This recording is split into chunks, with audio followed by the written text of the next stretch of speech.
Bonjour à tous. Bonjour Pierre, bonjour Camille. Bonjour. J'espère que vous allez bien. Voilà, on a la chance aujourd'hui d'avoir un webinaire avec Pierre Van Vlodorp sur la nutrition anti-cancer. Vous êtes nombreux à être présents. Merci à tous. Alors, aujourd'hui, comme je viens de l'introduire, on sera avec Pierre Van Vlodorp, qui est nutrithérapeute et naturopathe.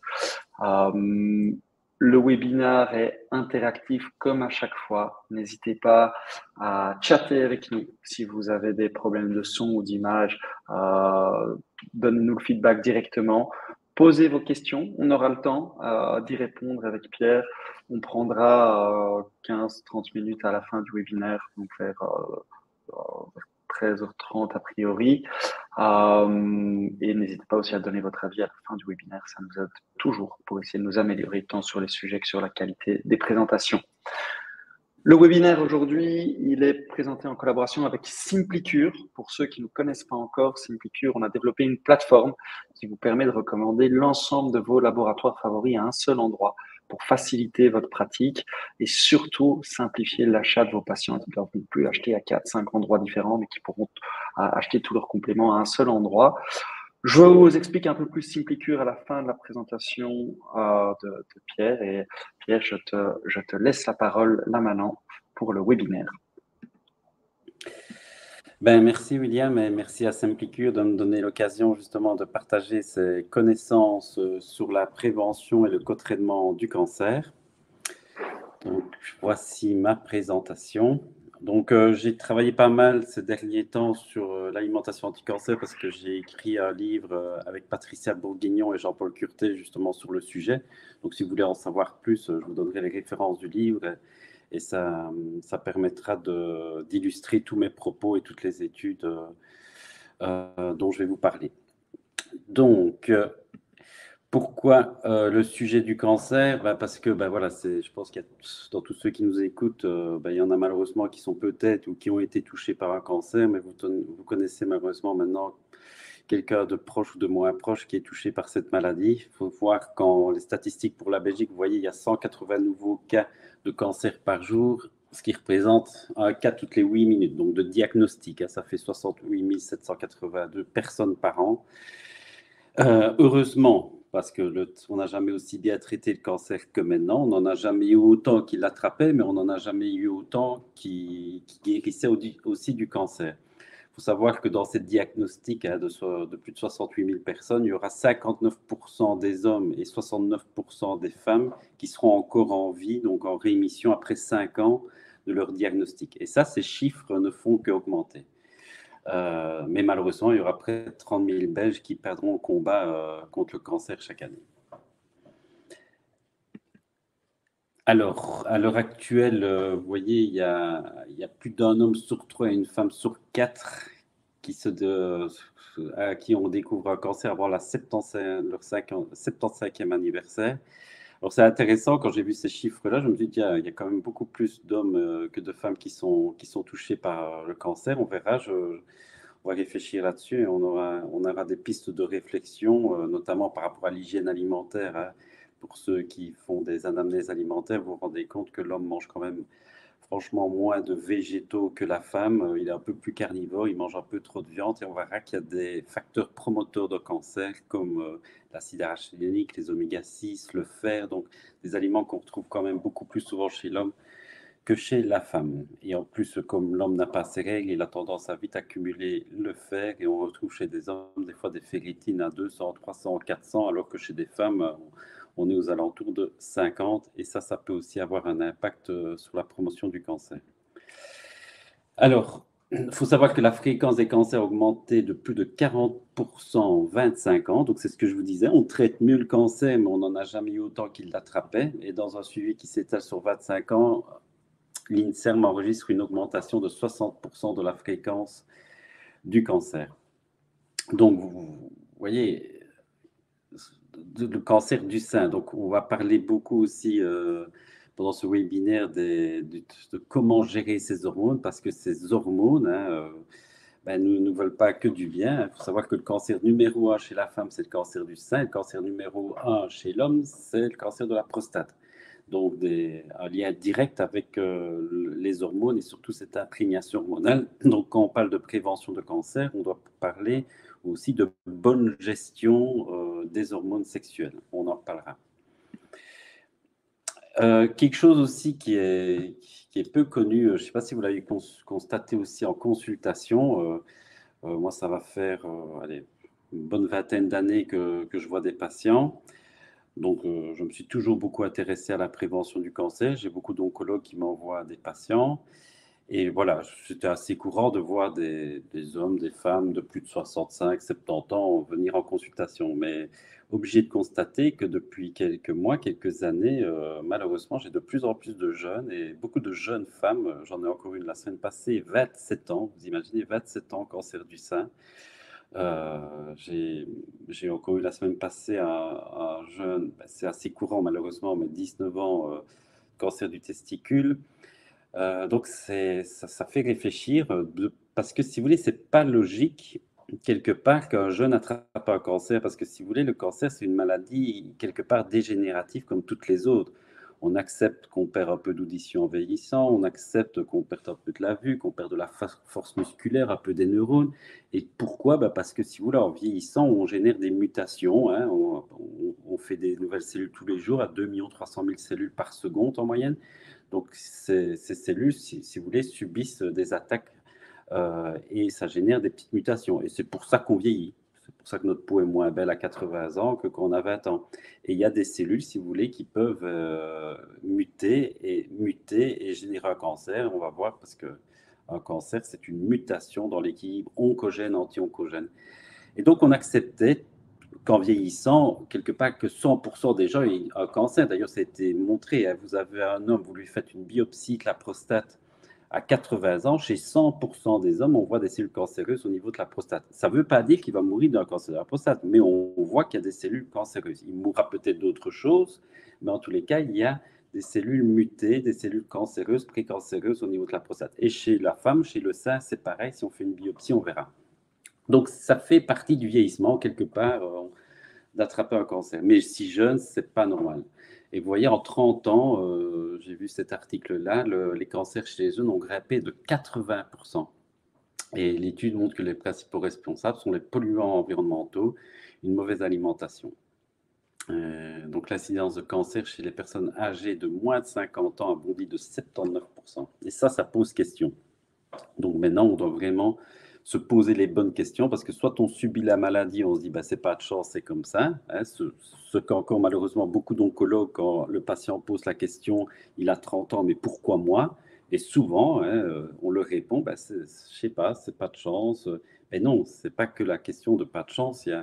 Il faut donner des outils aux personnes, à la population pour justement se prémunir. On ne se prémunira pas à 100%, mais en tous les cas, il y a plein de nutriments, de micronutriments qui peuvent aider à cette prévention qu'il faut partager à un maximum de personnes.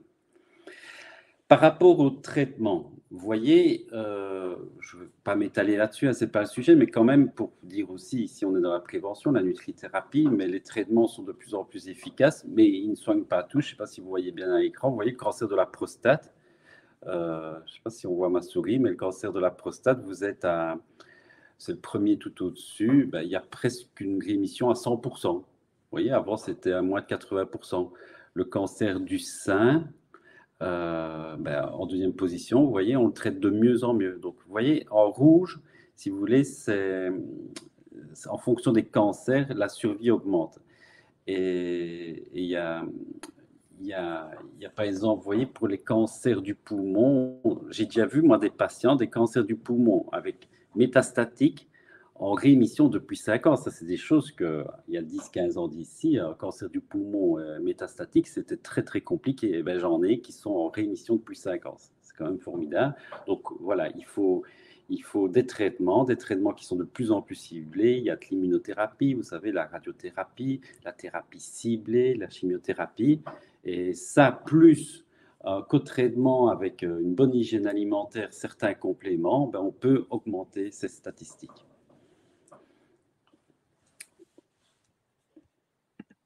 Chez l'enfant, alors là, ça, vous voyez, il y a une mortalité qui diminue, donc tant mieux. Il y a de moins en moins d'enfants qui meurent du cancer, mais il y a une incidence augmentée. Et pour tous, c'est un peu pareil, si vous voulez. L'incidence augmente, la mortalité diminue. Que disent les études par rapport à la prévention du cancer? Ben, en fait, que le cancer est une maladie évitable, mais qui requiert des changements de notre style de vie. Alors, le sujet qui nous concerne, c'est l'alimentation. Alors, quelqu'un qui mange bien, sainement, des aliments bio et tout ça, il peut espérer diminuer son risque d'incidence de cancer de 30 à 35 Mais 30 à 35 c'est tout cancer confondu. Si vous voyez ici à l'écran, vous voyez, il y a le cancer du sein, ben c'est 50 Les cancers colorectaux, j'en ai énormément en consultation et malheureusement, ils métastasent vite au niveau du foie. Ça peut être de très les cancers. Ben 70% des cancers colorectaux pourraient être évités par une bonne hygiène alimentaire. Ce qui est un peu logique, hein, puisque le tube digestif est quand même en contact direct avec ce que l'on mange. Donc, vous voyez, il y a quand même, c'est assez encourageant quand tu vois ces études-là qui montrent que l'impact de l'alimentation a quand même un- un effet très, très, très intéressant dans la prévention du cancer. Le tabac, ben ça, je vous apprends rien, à 25 à 30% des cancers. Donc, quelqu'un qui fume son paquet de clopes et qui bouffe n'importe quoi, ben 70% de risque en plus d'attraper un cancer. Certaines infections qu'il faut absolument dépister et traiter, hein, je pense à quelqu'un qui a un Helicobacter pylori au niveau de l'estomac qui n'est pas traité, ben, ça peut générer un cancer de l'estomac. Une dame qui a un papillomavirus, eh ben, ça peut créer un cancer du col s'il n'est pas traité. Donc, bien faire ces tests de prévention, de dépistage, parce que si vous voulez, ce n'est pas le virus, la bactérie qui donne le cancer. Si vous voulez, si vous laissez un virus, une bactérie, et que vous la laissez pendant des mois, des années, à un moment donné, ben, elle va générer de l'inflammation. Et c'est surtout cette inflammation qui est mutagène, si vous voulez. Et c'est pour ça qu'une alimentation anti-cancer, c'est une alimentation anti-inflammatoire. C'est directement lié. L'inflammation agit à tous les niveaux et toutes les étapes du développement d'un cancer. Donc, quand on a une infection, on génère de l'inflammation parce que, si vous voulez, les globules blancs génèrent des substances corrosives, si vous voulez, pour venir à bout des virus, des bactéries, mais ces substances corrosives, si vous voulez, génèrent de l'inflammation et c'est ça qui est mutagène. L'obésité, le fait d'être en surpoids diminue la longévité et augmente le risque de cancer, notamment dans les cancers hormonodépendants. Vous avez le tissu gras qui libère une enzyme qu'on appelle l'aromatase, si vous voulez, et cette aromatisation, si vous voulez, ben, augmente, si vous voulez, l'imprégnation hormonale. Une dame ou un homme en surpoids fait plus d'hormones, parce que même après la ménopause, parce que le tissu gras transforme les androgènes en œstrogènes.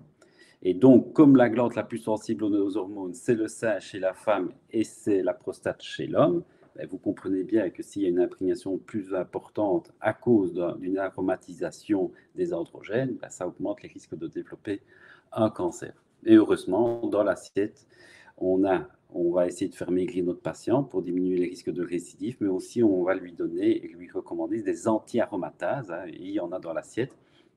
Et d'ailleurs, le traitement d'une dame qui a eu un cancer du sein, notamment, il est proposé des fois des anti-aromatases pour diminuer les risques de récidive, l'alcool et autres.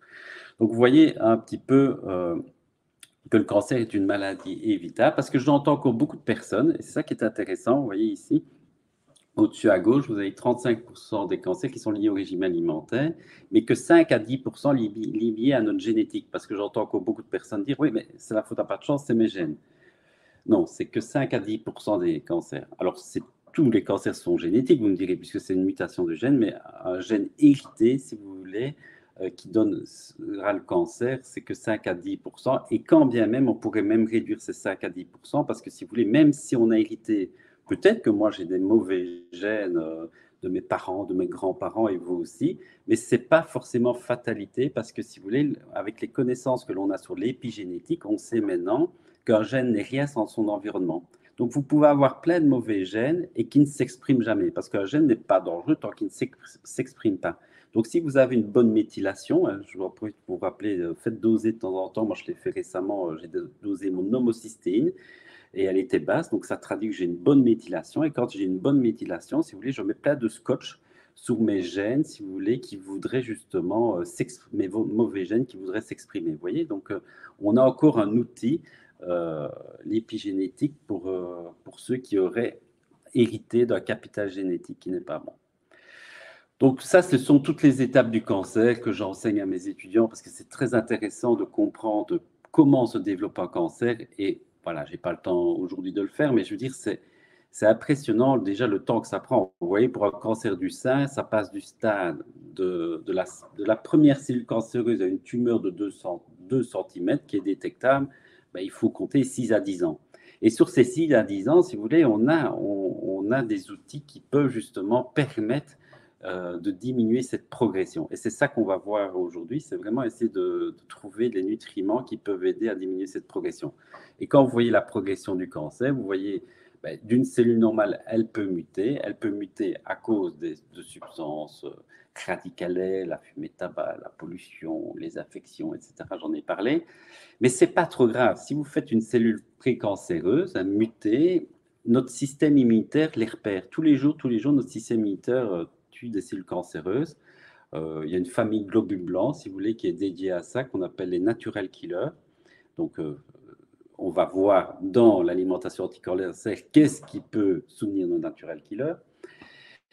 Et si malheureusement le globule blanc n'a pas fait son boulot ou il l'a loupé, si vous voulez, cette cellule cancéreuse, eh ben, ce n'est pas grave parce que dans chaque cellule, si vous voulez, vous avez un système qu'on appelle l'apoptose cellulaire qui dit à la cellule, je vois que je suis en train de déconner, je vais m'autosuicider, je me détruis. Parce qu'une cellule, si vous voulez, ne peut pas normalement continuer à se diviser si elle est anormale. Et c'est qui s'occupe de ça? C'est une protéine chaperonne qu'on appelle la protéine P53.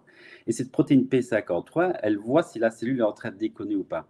Et alors, si elle voit qu'elle peut réparer l'ADN endommagé, elle le répare. Et si elle voit qu'elle ne peut pas le réparer, elle dit à la cellule, tue-toi, suicide-toi. Donc, vous allez me dire, ben, comment c'est possible qu'on fasse un cancer avec ces systèmes-là? Ben, c'est la même question que je me suis posée. Eh ben, parce que la protéine P53, si vous voulez, ne fonctionne pas chez tout le monde, parce que notamment, elle a besoin, c'est une protéine à zinc, si vous voulez, elle a besoin d'un minéral essentiel, le zinc. Et puis tu regardes les statistiques, oui, mais c'est embêtant, parce que 65%, 90% de la population est en carence de zinc à partir de 65-70 ans. C'est les statistiques que l'on a eues. Et donc, tu te rends compte qu'en vieillissant, la majorité des gens sont carencés en zinc et le zinc est indispensable à la protéine P53 et si elle ne fonctionne pas, ben ça diminue la réparation de l'ADN et l'apoptose si nécessaire. Donc, vous voyez, c'est déjà une petite piste d'explication qui fait que pourquoi ces mécanismes biochimiques ne fonctionnent pas de manière optimale parce qu'on peut avoir certaines carences. Et puis après, vous avez, ben, si ça a échappé justement au globule blanc, à l'apoptose cellulaire, ben, ça devient une microtumeur qui cherche à se nourrir, elle va chercher des facteurs de croissance.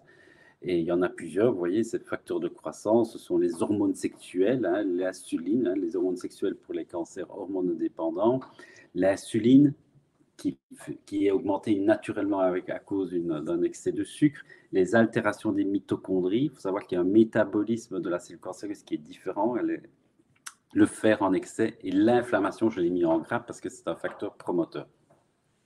Et vous voyez, j'ai repris cette photo-là du livre de David Savard-Schreiber, qui était précurseur à ce niveau-là. Il montrait que même si on a une mauvaise herbe, même si on a une cellule précancéreuse, elle n'est rien si on ne l'arrose pas.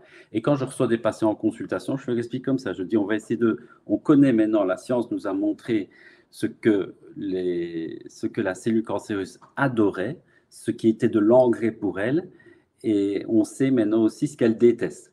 Alors le jeu, c'est d'essayer de lui couper l'herbe sous le pied et pas la nourrir.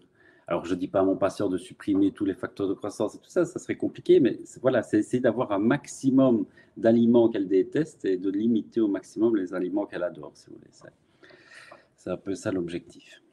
Et j'en ai fait un livre avec le docteur Jean-Paul Curtet et Patricia Bourguignon, et c'est assez didactique. Vous retrouvez toutes les armes qui permettent de renforcer les cellules cancéreuses. Donc, on va éviter de consommer tous ces facteurs-là.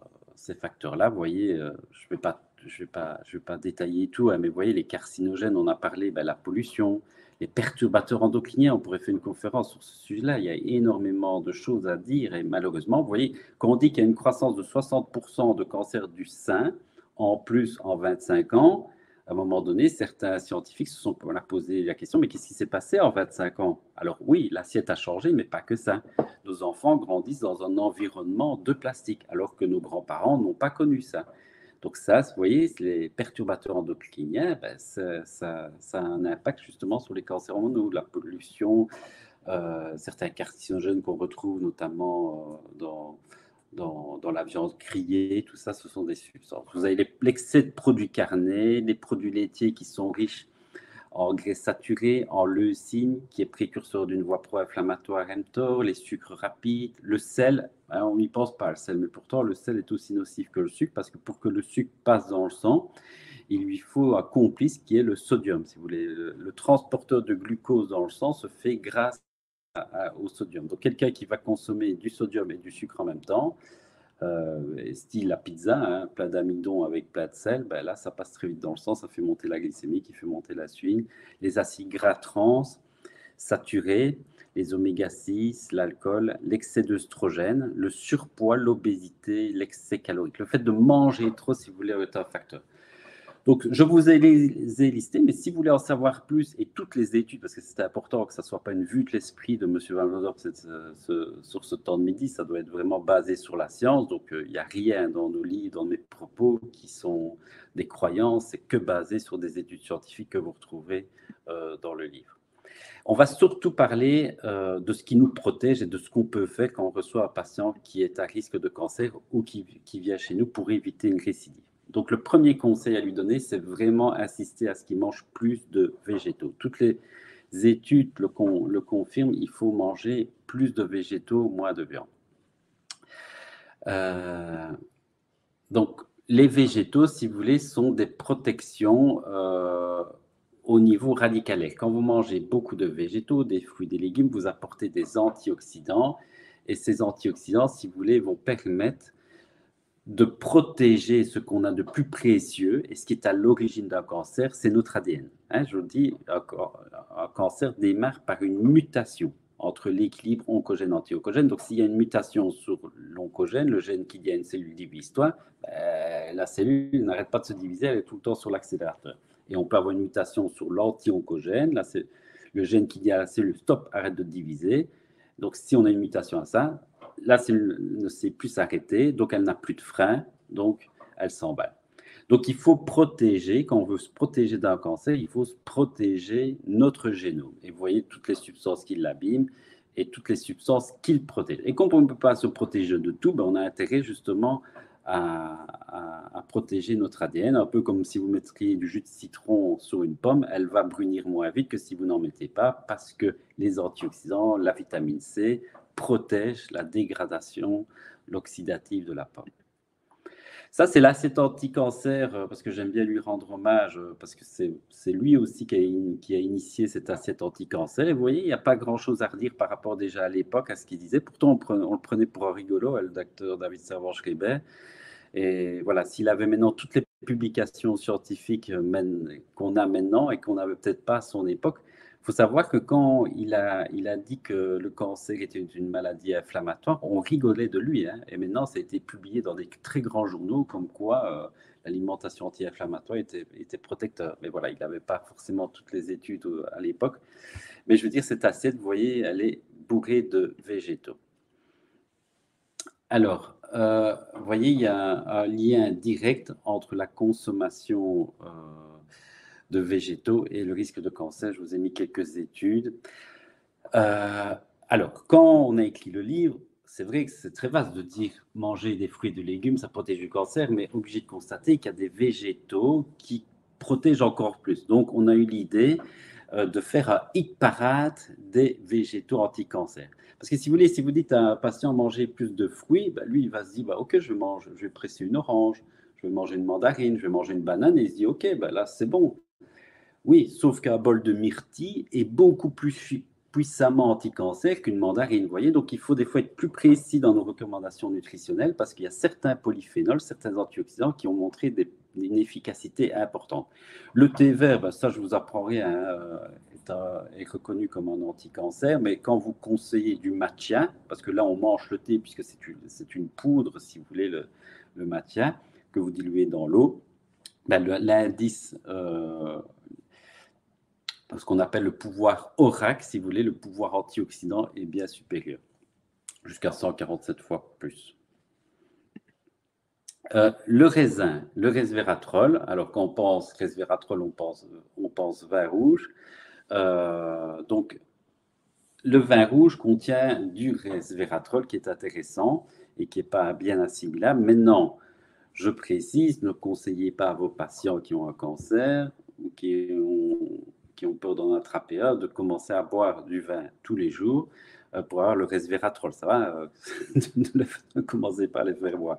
Mais obligé de constater que le resveratrol est un puissant anticancer. Donc, ce que vous pouvez conseiller, il existe des compléments justement de resveratrol, parce que je déconseillerais, voilà, si on vous dit, tiens, quelqu'un qui n'a pas un cancer, qui se pose la question quelle est la boisson alcoolisée la moins mauvaise, on va dire ça comme ça, eh ben, c'est pour moi le vin rouge, parce qu'on a ce resveratrol. Mais ça reste de l'alcool. Que vous buviez un verre de whisky ou un verre de vin rouge, l'alcool qu'il y a dedans, c'est le même, ça va. Donc, c'est pas bon non plus de consommer de l'alcool. Donc, quand vous avez des patients qui ont un cancer ou ont eu un cancer et qui ne boivent pas de vin rouge, il existe, et vous verrez, du resveratrol qui peut être très intéressant. Il y a quelques laboratoires qui en recommandent et ça fait partie, et vous verrez, il y a pas mal de publications sur le resveratrol et le cancer. Vous avez aussi l'huile d'olive, exceptionnelle pour la santé, sans la faire cramer, je précise, parce que là, vous faites des acides gras trans, chauffez-la, mais pas trop fort. L'huile d'olive contient de l'hydroxytyrosol, qui est une substance très protectrice, très antioxydante et aussi cardioprotectrice. Et c'est pour ça que je vous ai mis une petite image d'une huile verte, verte foncée, vous voyez. Donc pas trop filtrée, c'est là qu'est le resveratrol. Et ça, abusez-en, buvez tous les jours au moins 2-3 cuillères à soupe de cette huile d'olive. Il y a plein d'études qui ont montré cet effet protecteur. La grenade, c'est pas un fruit de chez nous, hein, c'est vrai, mais la grenade, et notamment le jus de grenade fermenté, peut avoir un effet, notamment, il y a eu pas mal de publications sur le cancer de la prostate qui faisaient diminuer notamment la PSA. Vous voyez, dans une grande étude clinique de phase 2, on observe que le taux de PSA augmente beaucoup plus lentement alors qu'il double normalement en 15 mois. Avec 240 ml de jus de grenade par jour, font passer cette durée de 15 à 54 mois. Vous voyez, donc la croissance et l'augmentation de la PSA diminuent avec la consommation de grenade. Alors, n'achetez pas de la grenadine, hein, on se comprend, ça va. Donc, si vous prenez du jus de grenade, regardez qu'il soit titré suffisamment en polyphénol de la grenade. Et alors, vous avez, moi je recommande souvent un petit verre à gouttes chez des patients qui sont à risque de cancer à la prostate.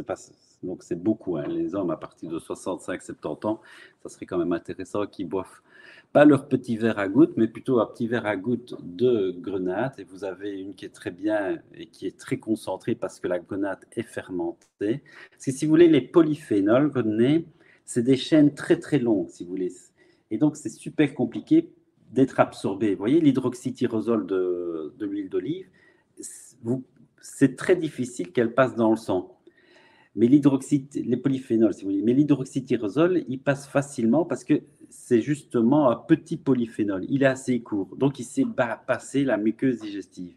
Mais si c'est trop long, ça passe pas. Et c'est pour ça qu'il y a des procédés de fermentation qui permettent de découper, si vous voulez, ces polyphénols pour qu'ils passent plus facilement. C'est pour ça que le curcuma et tout ça sont très mal assimilés, parce qu'en fait, il faut les rendre plus assimilables, et notamment en les décomposant en des plus courtes chaînes. Donc, vous avez du jus, c'est un peu astringent, hein, donc certains vont vous dire « Oh, j'aime pas », ils peuvent le diluer dans un peu d'eau, mais sinon, il existe des compléments de grenade que vous trouverez facilement sur le site Simplicure. Alors, vous avez les fruits et les légumes.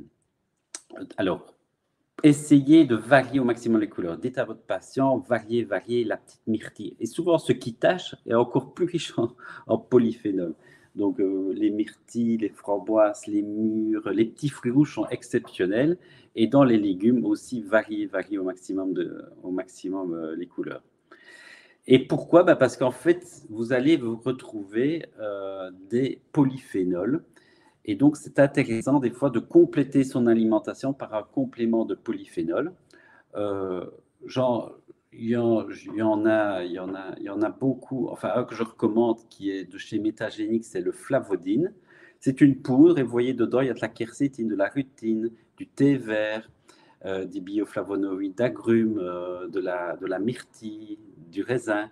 Donc ça peut être intéressant de donner en plus à un patient, en complément de ses fruits et légumes naturellement, hein. Ça serait de prendre ça si tu ne manges pas des fruits et des légumes, donc éduquez-les déjà à en manger plus, mais il serait de bonne guerre de donner ça en plus. Moi personnellement, j'en prends une cuillère à café tous les matins de ce mélange-là. Si le patient n'aime pas, ça, il existe d'autres labos qui proposent des polyphénols. Je ne les ai pas trouvés sur Simplicure, mais sachez que justement, parce que j'en parlais justement avec le responsable, je conseille notamment les polyphénols, de chez de chez Benfida, qui est un laboratoire, qui est assez spécialisé dans le cancer et eux, ils ont des gélules avec plein de polyphénols dedans. Vous avez aussi un produit chez Nutrilogique qui s'appelle Flavodine. Donc voilà, il y en a pas beaucoup, mais c'est les meilleurs pour moi antioxydants, ce sont ces polyphénols. Donc, j'en donne aussi à mes enfants parce qu'il faut savoir que les polyphénols, si vous voulez, sont des pour la santé de nos microbiotes, c'est exceptionnel aussi. Il faut savoir que les prébiotiques, ce ne sont pas que les fibres, si vous voulez, c'est aussi les polyphénols. Donc, quand vous donnez des polyphénols à votre flore intestinale, c'est un exceptionnel prébiotique aussi. Donc, pour votre diversification microbienne, c'est exceptionnel. Donc, c'est un petit goût assez agréable. C'est pas trop. Vous pouvez mélanger dans ça, dans ce que vous voulez. Mais moi, je mélange ça avec mon complexe multivitaminé. Je mets une petite cuillère, enfin, je me fais ma popote et ça fait partie. Alors, dans les légumes intéressants, vous voyez, il y a le top. Vous voyez, tous les légumes sont bons, mais il y a notamment dans le cancer du sein. Si ma patiente, justement, n'est pas très légume, je vais lui dire, OK, n'en mange pas trop parce que tu n'aimes pas ça, mais ceux que tu manges, ça doit être les meilleurs alors. Et donc, je vais aller vers les oignons, vers tous les choux. Les crucifères sont exceptionnels. Il faut savoir que les crucifères contiennent de l'I3C, de l'adol 3-carbinol, du sulforaphane, qui sont des substances qui permettent de transformer les œstrogènes en des œstrogènes non œstrogéniques, génoprotecteurs. Ça va même permettre de fabriquer une molécule qu'on appelle le 2-méthoxyestrone, qui est une molécule anti-cancer. Donc, vous voyez, vous avez dans les crucifères des substances exceptionnelles pour un bon catabolisme hormonal. On en reparlera dans la détox du foie. Donc, ça, ce sont les légumes les plus intéressants, les crucifères. Vous voyez, l'ail, très intéressant, l'ail. Vous allez me dire, oui, mais ils ne veulent pas toujours les patients parce qu'ils n'auront plus de vie sociale. Ben, vous leur dites de consommer de l'ail mariné. Et l'ail mariné, ils n'auront pas de relent. Et moi, tous les jours, je prends une gousse d'ail à l'apéro le soir. Il y en a qui prennent des chips, moi je me prends des olives, je me prends une petite gousse d'ail marinée et j'ai toujours une vie sociale, hein, je vous rassure, ça, vous n'aurez pas du tout de relent. Et l'ail, en plus de vous protéger, hein, vous voyez, c'est un aliment anti-cancer, mais c'est aussi un aliment cardioprotecteur parce que l'ail, si vous voulez, c'est un très puissant fibrinolytique. Donc, vous savez, il y a des gens qui ont une mauvaise fibrinolyse, donc quand ils font des caillots, ils ont du mal à les dissoudre. Ça peut être objectivé pour les médecins qui m'écoutent par une LP petit a élevée, donc ça c'est quand même un test à faire qui est intéressant. Et bien l'ail est un fibrinolytique puissant. Donc, vous voyez, dans un aliment, vous protégez des deux plus gros tueurs quelque part, partiellement, hein, on le sait, hein.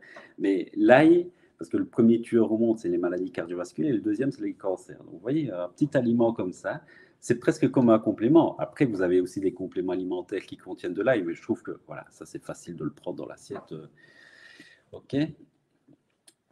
Aussi, très important, curcuma, gingembre, de puissants anti-inflammatoires. Donc, je vous conseille de mettre dans un pot d'épices 2 tiers de curcuma, 1 tiers de poudre de gingembre bio et une cuillère à café de poudre de clou de girofle. La poudre de clou de girofle, exceptionnelle. Elle est presque, si pas plus puissante que le curcuma. L'inconvénient, c'est que c'est un peu fort, ça arrache, comme on dit.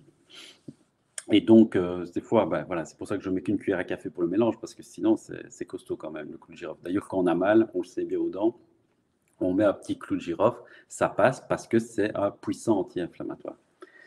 Donc, des études sur le curcuma, ben, je vous les mets à l'écran, je n'ai pas le temps de toutes les illustrer, mais il y en a énormément.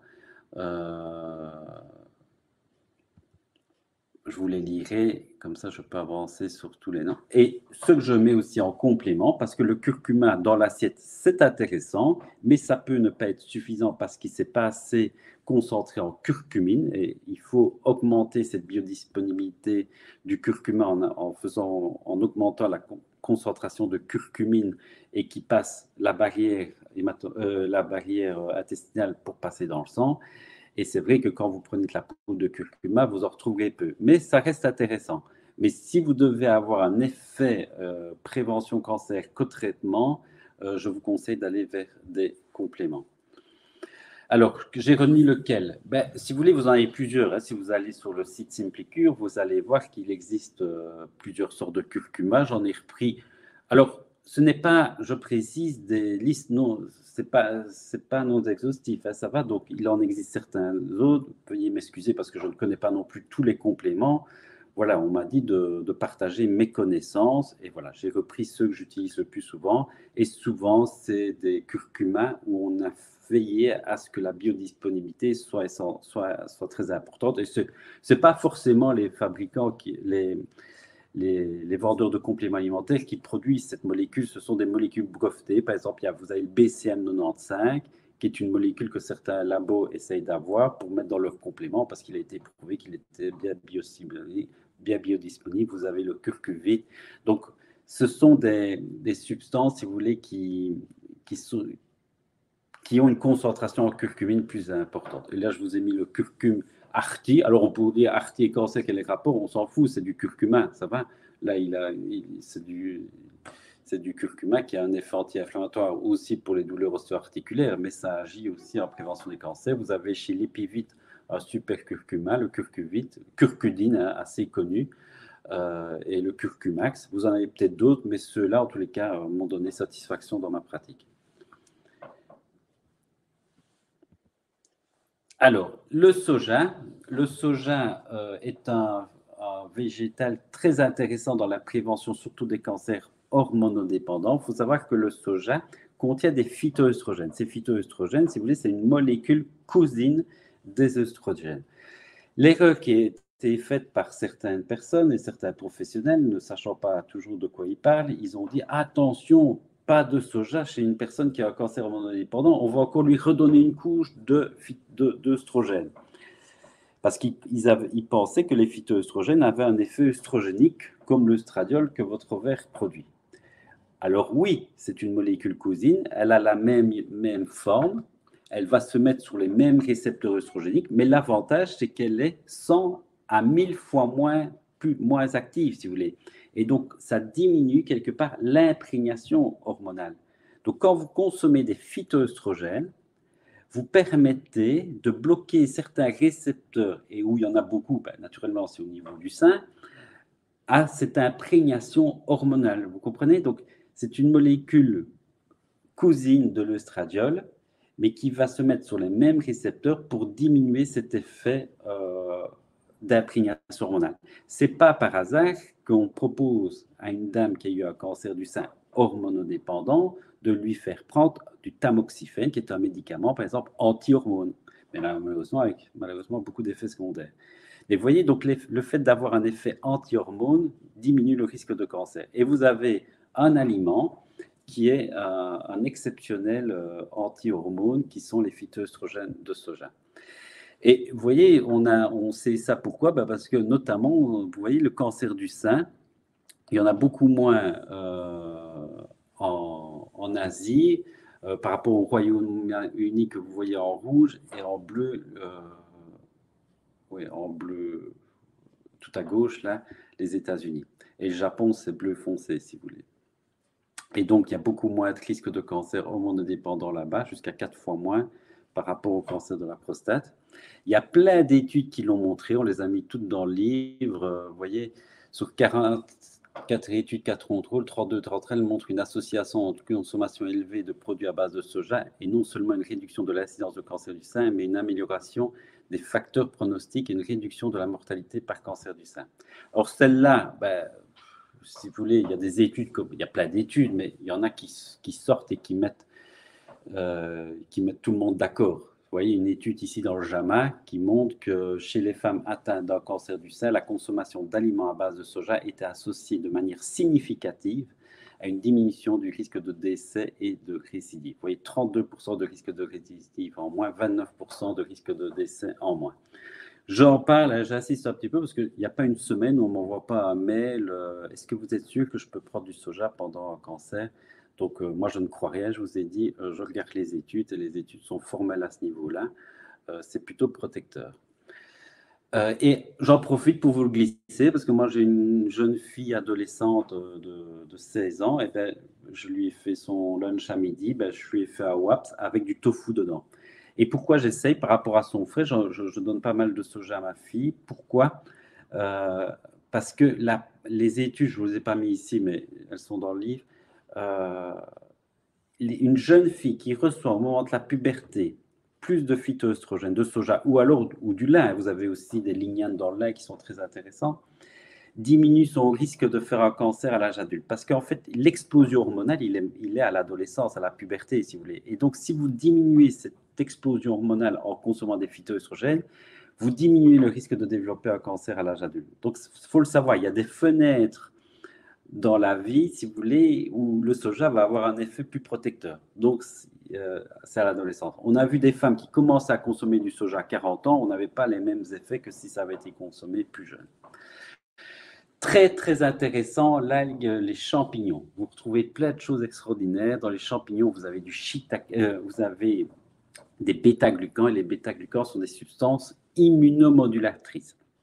Je précise immunomodulatrices, donc vous pouvez donner ça à des personnes qui souffrent de maladies auto-immunes, parce que c'est vrai qu'il y en a certains qui se disent, oui, mais est-ce qu'on peut donner ça à des personnes? Est-ce que c'est intéressant de stimuler l'immunité chez des personnes qui souffrent de maladies auto-immunes? Oui, avec des immunomodulateurs que vous retrouvez dans les champignons.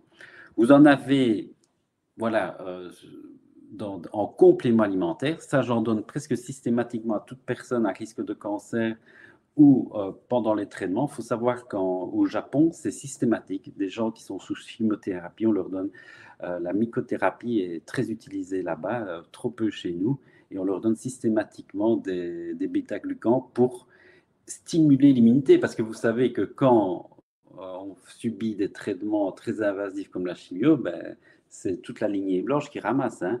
Et donc, c'est pour ça que des fois, des patients doivent arrêter leur chimio parce que, en fait, l'immunité est trop basse. Et c'est embêtant parce que l'immunité, c'est aussi notre soutien pour lutter contre le cancer, parce que tous les jours, notre système immunitaire combat le cancer. Je ne sais pas si vous m'entendez toujours bien, parce que je vois ma photo qui est figée. OK.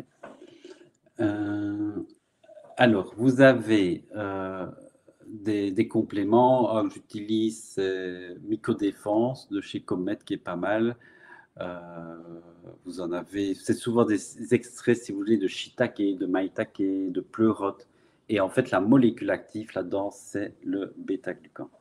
Donc, n'hésitez pas à en prendre. Si vous avez peur d'être malade cet hiver et tout ça, vous verrez que des complexes qui stimulent l'immunité contiennent des extraits de bêta-glucan.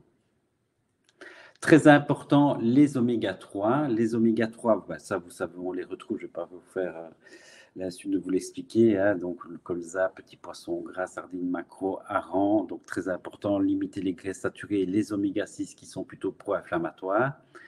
Et donc, les études sur les oméga 3 et le cancer, il y en a beaucoup, beaucoup. Je vous en ai mis quelques-unes que vous pourrez relire. Et en co-traitement, c'est aussi très efficace. Pourquoi? Parce que les oméga 3, si vous voulez, ils s'insèrent dans la membrane des cellules, de toutes nos cellules, mais aussi des cellules cancéreuses. Et donc, ça les vulnérabilise aux attaques oxydatives des rayons, des chimios et aussi de notre système immunitaire. Parce que vous affaiblissez, si vous voulez, la résistance de la membrane, si je puis m'exprimer comme ça. Parce qu'une membrane cellulaire peut être plus résistante à des attaques oxydatives si elle est bourrée de graisses saturées. Mais si elle est bourrée de graisses oxydables comme les oméga 3, elle est plus vulnérable. Vous la vulnérabilisez, donc vous atteignez plus vite le noyau. Et si vous atteignez plus vite le noyau, ben, vous tuez toujours bien l'ADN. Donc Camille me dit qu'on m'entend toujours bien, mais voilà. Je suis en pause sur l'image. Mais c'est pas mon plus beau profil en plus, mais bon. Alors, on continue. Alors, vous avez des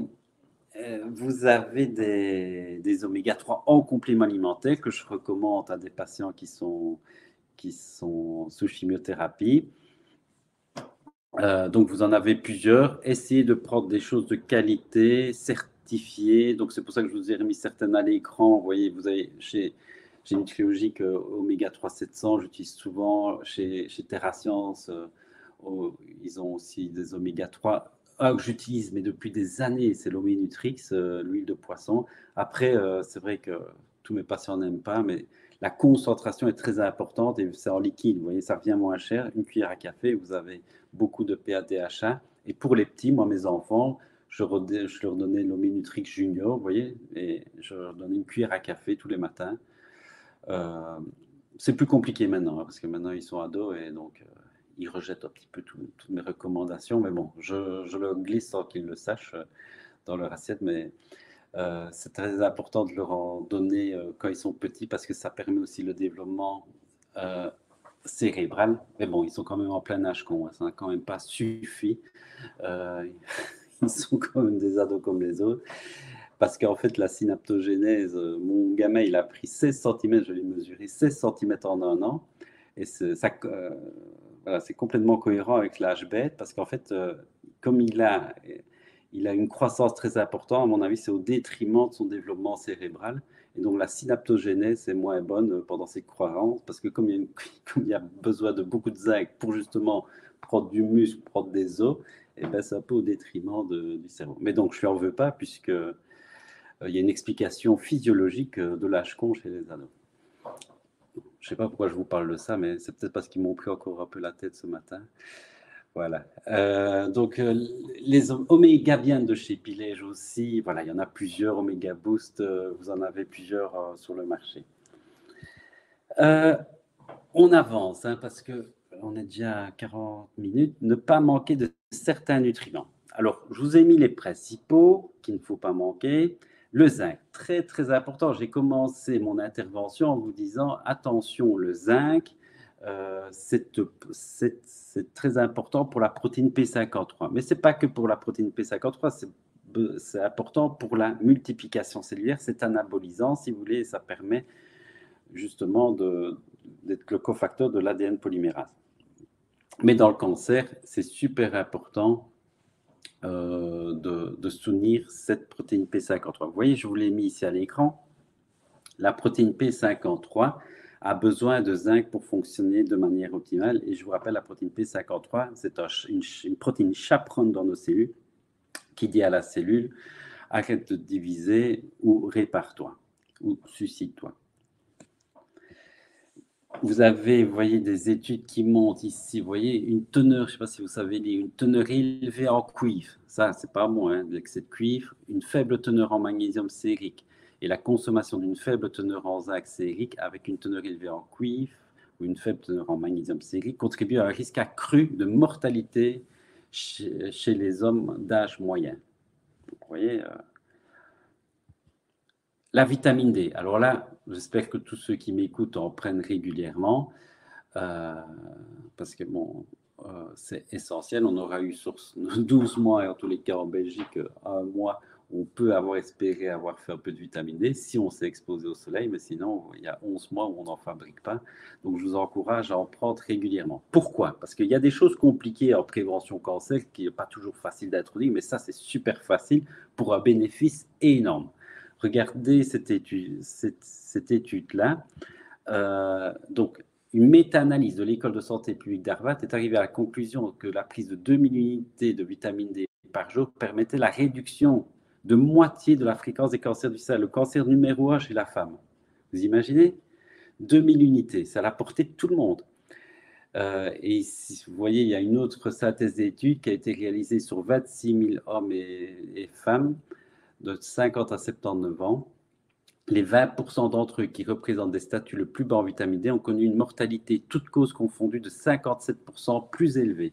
Pour ceux qui avaient déjà eu un cancer, la mortalité par cancer a augmenté de 70%. Regardez cette étude-là qui montre l'incidence de cancer en fonction du taux de vitamine D. Donc, en dessous, vous avez le taux de vitamine D. On sait qu'un taux optimal, c'est entre 50 et 60. Ben, quand vous atteignez des taux comme ça, vous allez diminuer votre risque. Cette étude-là a montré jusqu'à 82%. Donc, c'est un truc qu'on ne peut pas passer à côté. Et c'est dramatique parce qu'on voit encore énormément de personnes qui manquent de vitamine D en Belgique au mois de février. Il y a encore près de 80% de la population belge qui en manque. Vous voyez, ça, c'est les études c'est assez récent, du Conseil supérieur de la santé de 2021. C'est quand même pas possible, quand tu vois l'impact que ça a, de laisser encore autant de Belges carencés en vitamine D. Alors, les compléments alimentaires de vitamines et de minéraux, si vous voulez, vous devez faire attention parce qu'on ne peut pas prendre n'importe quoi. Vous devez prendre des choses qui sont de qualité, vous voyez, parce que vous allez retrouver des études négatives sur certaines vitamines et minéraux, notamment, vous voyez, je vous ai mis cette étude-là qui montre que la prise de vitamine E augmente les risques de mortalité. Mais si vous voulez, quand vous regardez ces études-là, il y a eu aussi le bêta-carotène chez les fumeurs qui a augmenté. Si vous voulez, ici, la vitamine peut être protectrice, mais elle peut augmenter le risque aussi. La même vitamine, si vous voulez.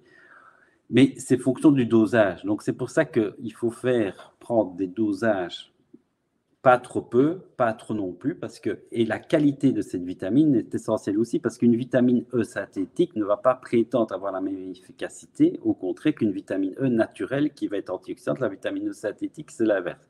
Donc, vous voyez, des fois, vous pouvez rencontrer des études négatives sur le complexe multivitaminé, mais voilà, c'est comme l'eau, c'est essentiel, mais tu peux tuer avec l'eau.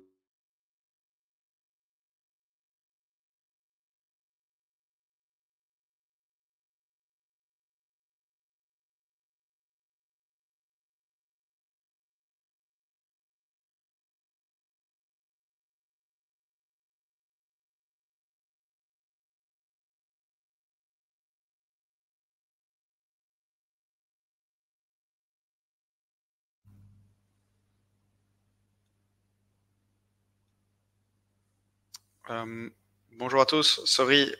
Donner un complexe multivitaminé avec du cuivre dedans. On va jamais mettre du fer dedans. Donc, vous voyez, je vous ai mis quelques marques que j'utilise régulièrement. Physiomance Multi, Multivitaboost. Et là, le cahier des charges, il est respecté. Multigénique Senior, c'est une petite poudre. Vous diluez ça notamment avec le flavodine. Et là, vous aurez quelque chose qui est sympa, qui est protecteur et qui a des doses nutritionnelles. Vous avez le Maxivit aussi. Et là, vous verrez, il n'y aura pas de cuivre, il n'y aura pas de fer, il n'y aura pas de manganèse, il n'y aura pas toutes ces substances qui ne sont pas nécessaires, qui ne sont pas essentielles. Et l'origine de ces vitamines sont naturelles et dans des dosages optimaux. La vitamine D essentielle, moi je trouve que celle de chez Pharmanor, au niveau qualité-prix, je pense que c'est imbattable. Ça va, c'est des petites billes très faciles, vous avez 3000, 1500, voilà. Souvenir le foie et les éléments. Je vais aller un peu plus vite parce que je dois terminer, mais c'est des choses, voilà, je me permets d'aller un peu plus vite, mais je vous en ai déjà parlé au début de cette intervention. Vous voyez, je vous ai parlé des crucifères. En fait, les crucifères, ils vont permettre une voie non œstrogénique, la voie des 2OH, au lieu d'augmenter la voie des 16OH. Pour les médecins qui m'écoutent, n'hésitez pas à demander, c'est dans les urines, le rapport 2OH, 16OH de votre patiente. Comme ça, vous verrez si elle a un bon catabolisme de ces œstrogènes.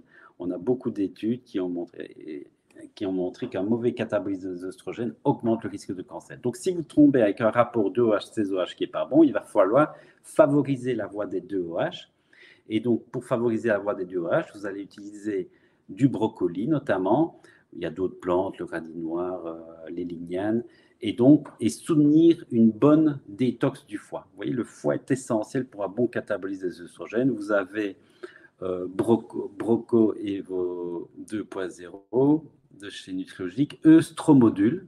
Vous avez chez Nutergia Ergidren, vous avez Physiomance Détox, vous avez chez Copmed Détox.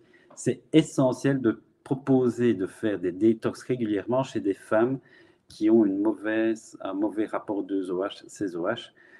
Mais d'une manière générale, c'est intéressant de toute façon de soutenir de temps en temps son foie avec des produits de qualité qui permettent justement un bon catabolisme et une bonne élimination des toxines.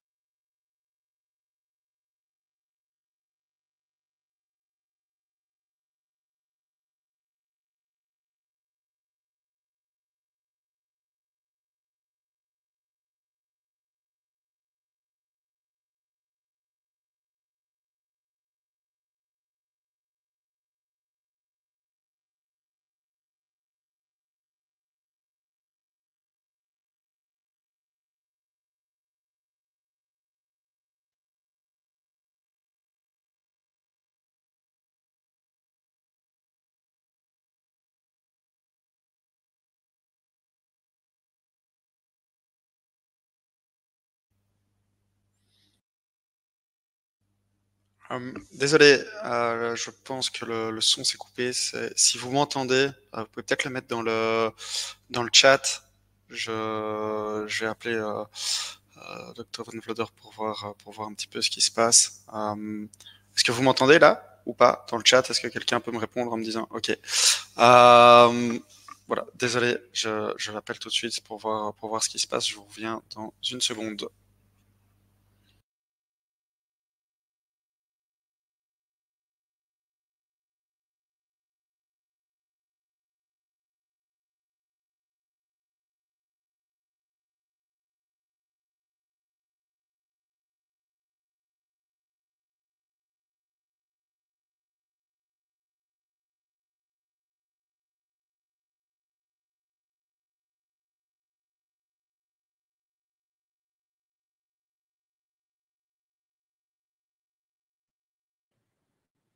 Ah, voilà, j'ai quelqu'un qui arrive. Pierre, on t'a un petit Voilà, ça. voilà, on t'a perdu pendant un petit moment. Oula.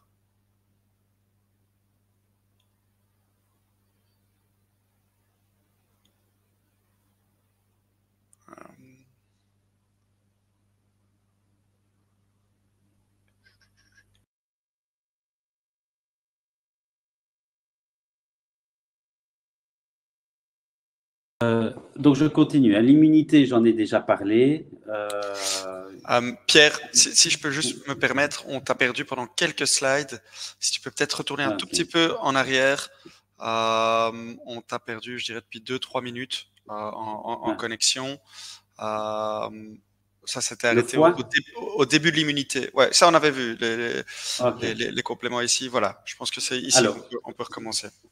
Ça va, merci. Donc, l'immunité, très important, j'en ai parlé tout à l'heure, hein, très important pour soutenir les natural killers. Vous voyez ici, vous voyez une petite cellule NK qui détruit une cellule cancéreuse. Mais pour avoir une bonne immunité, on pourrait faire un sujet, si on me réinvite, je pourrais vous donner une conférence sur l'immunité. Il y a beaucoup de choses à dire. Si ça vous intéresse, j'ai écrit un livre sur la nutrithérapie et l'immunité. Mais quand vous connaissez votre immunité, automatiquement, vous protégez du cancer. Quand vous avez un patient qui a eu un cancer, vous pouvez le considérer comme quelque part immunodéprimé. Votre intervention va être aussi de soutenir son immunité pour éviter de faire une récidive. L'énergie, très important. L'énergie est optimalisée par de bonnes centrales énergétiques. Si vous avez de bonnes centrales énergétiques que sont les mitochondries, vous allez produire beaucoup d'énergie et peu de radicaux libres. Et ça, c'est très important parce que la production d'énergie a un coût. Et je vous ai dit tout à l'heure que ce qui abîme notre ADN, c'est les radicaux libres. Ben, le premier pourvoyeur de radicaux libres, c'est notre métabolisme. Pensez-y. Donc, essayez d'avoir une production d'énergie optimale, beaucoup d'énergie, beaucoup d'ATP et peu de radicaux libres. Parce que vous voyez, je prends l'exemple d'un vieux moteur diesel, ça n'avance pas et ça pollue beaucoup. Par contre, vous avez une voiture hybride électrique, ça a un couple important et ça produit peu de polluants. Vous voyez, donc c'est vraiment essayer de potentialiser la production d'énergie avec le moins de radicaux libres. Et ça, vous avez eu les travaux notamment du prix Nobel de médecine Otto Warburg qui a vu que justement avoir un bon métabolisme énergétique et des mitochondries qui fonctionnent bien permettait justement d'éviter que le glucose que vous voyez ici fermente au niveau cellulaire et devienne de l'acide lactique. Et cette fermentation, si vous voulez, anaérobie, est un facteur de croissance des cellules cancéreuses. Donc, quand vous relancez les mitochondries chez un patient qui a un cancer, vous permettez à ce que le glucose ne fermente pas, il rentre dans la voie énergétique de la mitochondrie, et donc là, vous diminuez cette fermentation. Donc, pour avoir une bonne énergie, il ne faut pas manquer de magnésium. Le magnésium intervient à toutes les étapes de l'énergie. Donc ça, c'est quelque chose que je recommande énormément. C'est ce que je prescris le plus, c'est du magnésium. Sous la forme de glycérophosphate de magnésium, c'est le mieux toléré, c'est le plus biodisponible. Et vous avez le D-Stress Booster en stick, vous avez le Métarelax très connu, vous avez le MG Complete, et ils ont les cofacteurs B6, taurine, tous les cofacteurs pour avoir une bonne rétention du magnésium. Vous avez des compléments qui soutiennent la mitochondrie. Vous avez chez X Pharma un produit qui est assez bien fait, c'est le Tonix. Vous avez mitochondrie chez TerraScience, vous avez de la Q10 chez Pharmanor, Microbian Q10 aussi chez Pilège, très bien. Et vous avez un produit CoQ10 forte qualité-prix qui est pas mal chez Lepivite. On avance. Microbiote amical, très important, ne pas manquer justement de bonnes bactéries, de propionate, de butyrate. Le butyrate est un puissant anti-inflammatoire du côlon, et donc quand vous consommez des fibres, des polyphénols, des oméga 3, vous apportez des prébiotiques qui permettent, si vous voulez, de faire des postbiotiques. Vous avez les prébiotiques, les probiotiques et les postbiotiques. Et les postbiotiques, si vous voulez, c'est le butyrate notamment. Et le butyrate, c'est une substance puissamment anti-inflammatoire. Et donc, très important de ne pas en manquer. Et donc, faites attention quand vous avez des patients qui ont de la constipation, ben ça, c'est embêtant parce que ça augmente le risque de cancer. Donc, vous voyez, dans une grande étude gouvernementale, comprenant 123 cas de cancer du sein, parmi 7702 femmes, une fréquence basse de sel est associée à une augmentation de 50% de risque de cancer du sein. Vous imaginez ? C'est énorme. Donc, on ne peut pas laisser les gens constipés. Ça a un impact au niveau des cancers. Donc, veillez à ce qu'ils aient une bonne flore. Moi, j'utilise beaucoup des probiotiques. J'aime beaucoup les probiotiques de chez Pilège, Lactibian Tolérance, Lactibian Référence. Vous avez aussi chez NRD Nutrilogique Probiotique, Permia Intestin, un labo aussi très chouette. Ils font des bons produits Alpha Nutri. Donc là, ça va renforcer la muqueuse intestinale, hein, Permia.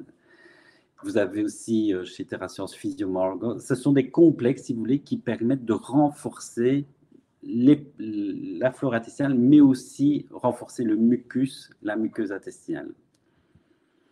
Et on arrive au bout. Vous avez la masse musculaire qui est très importante.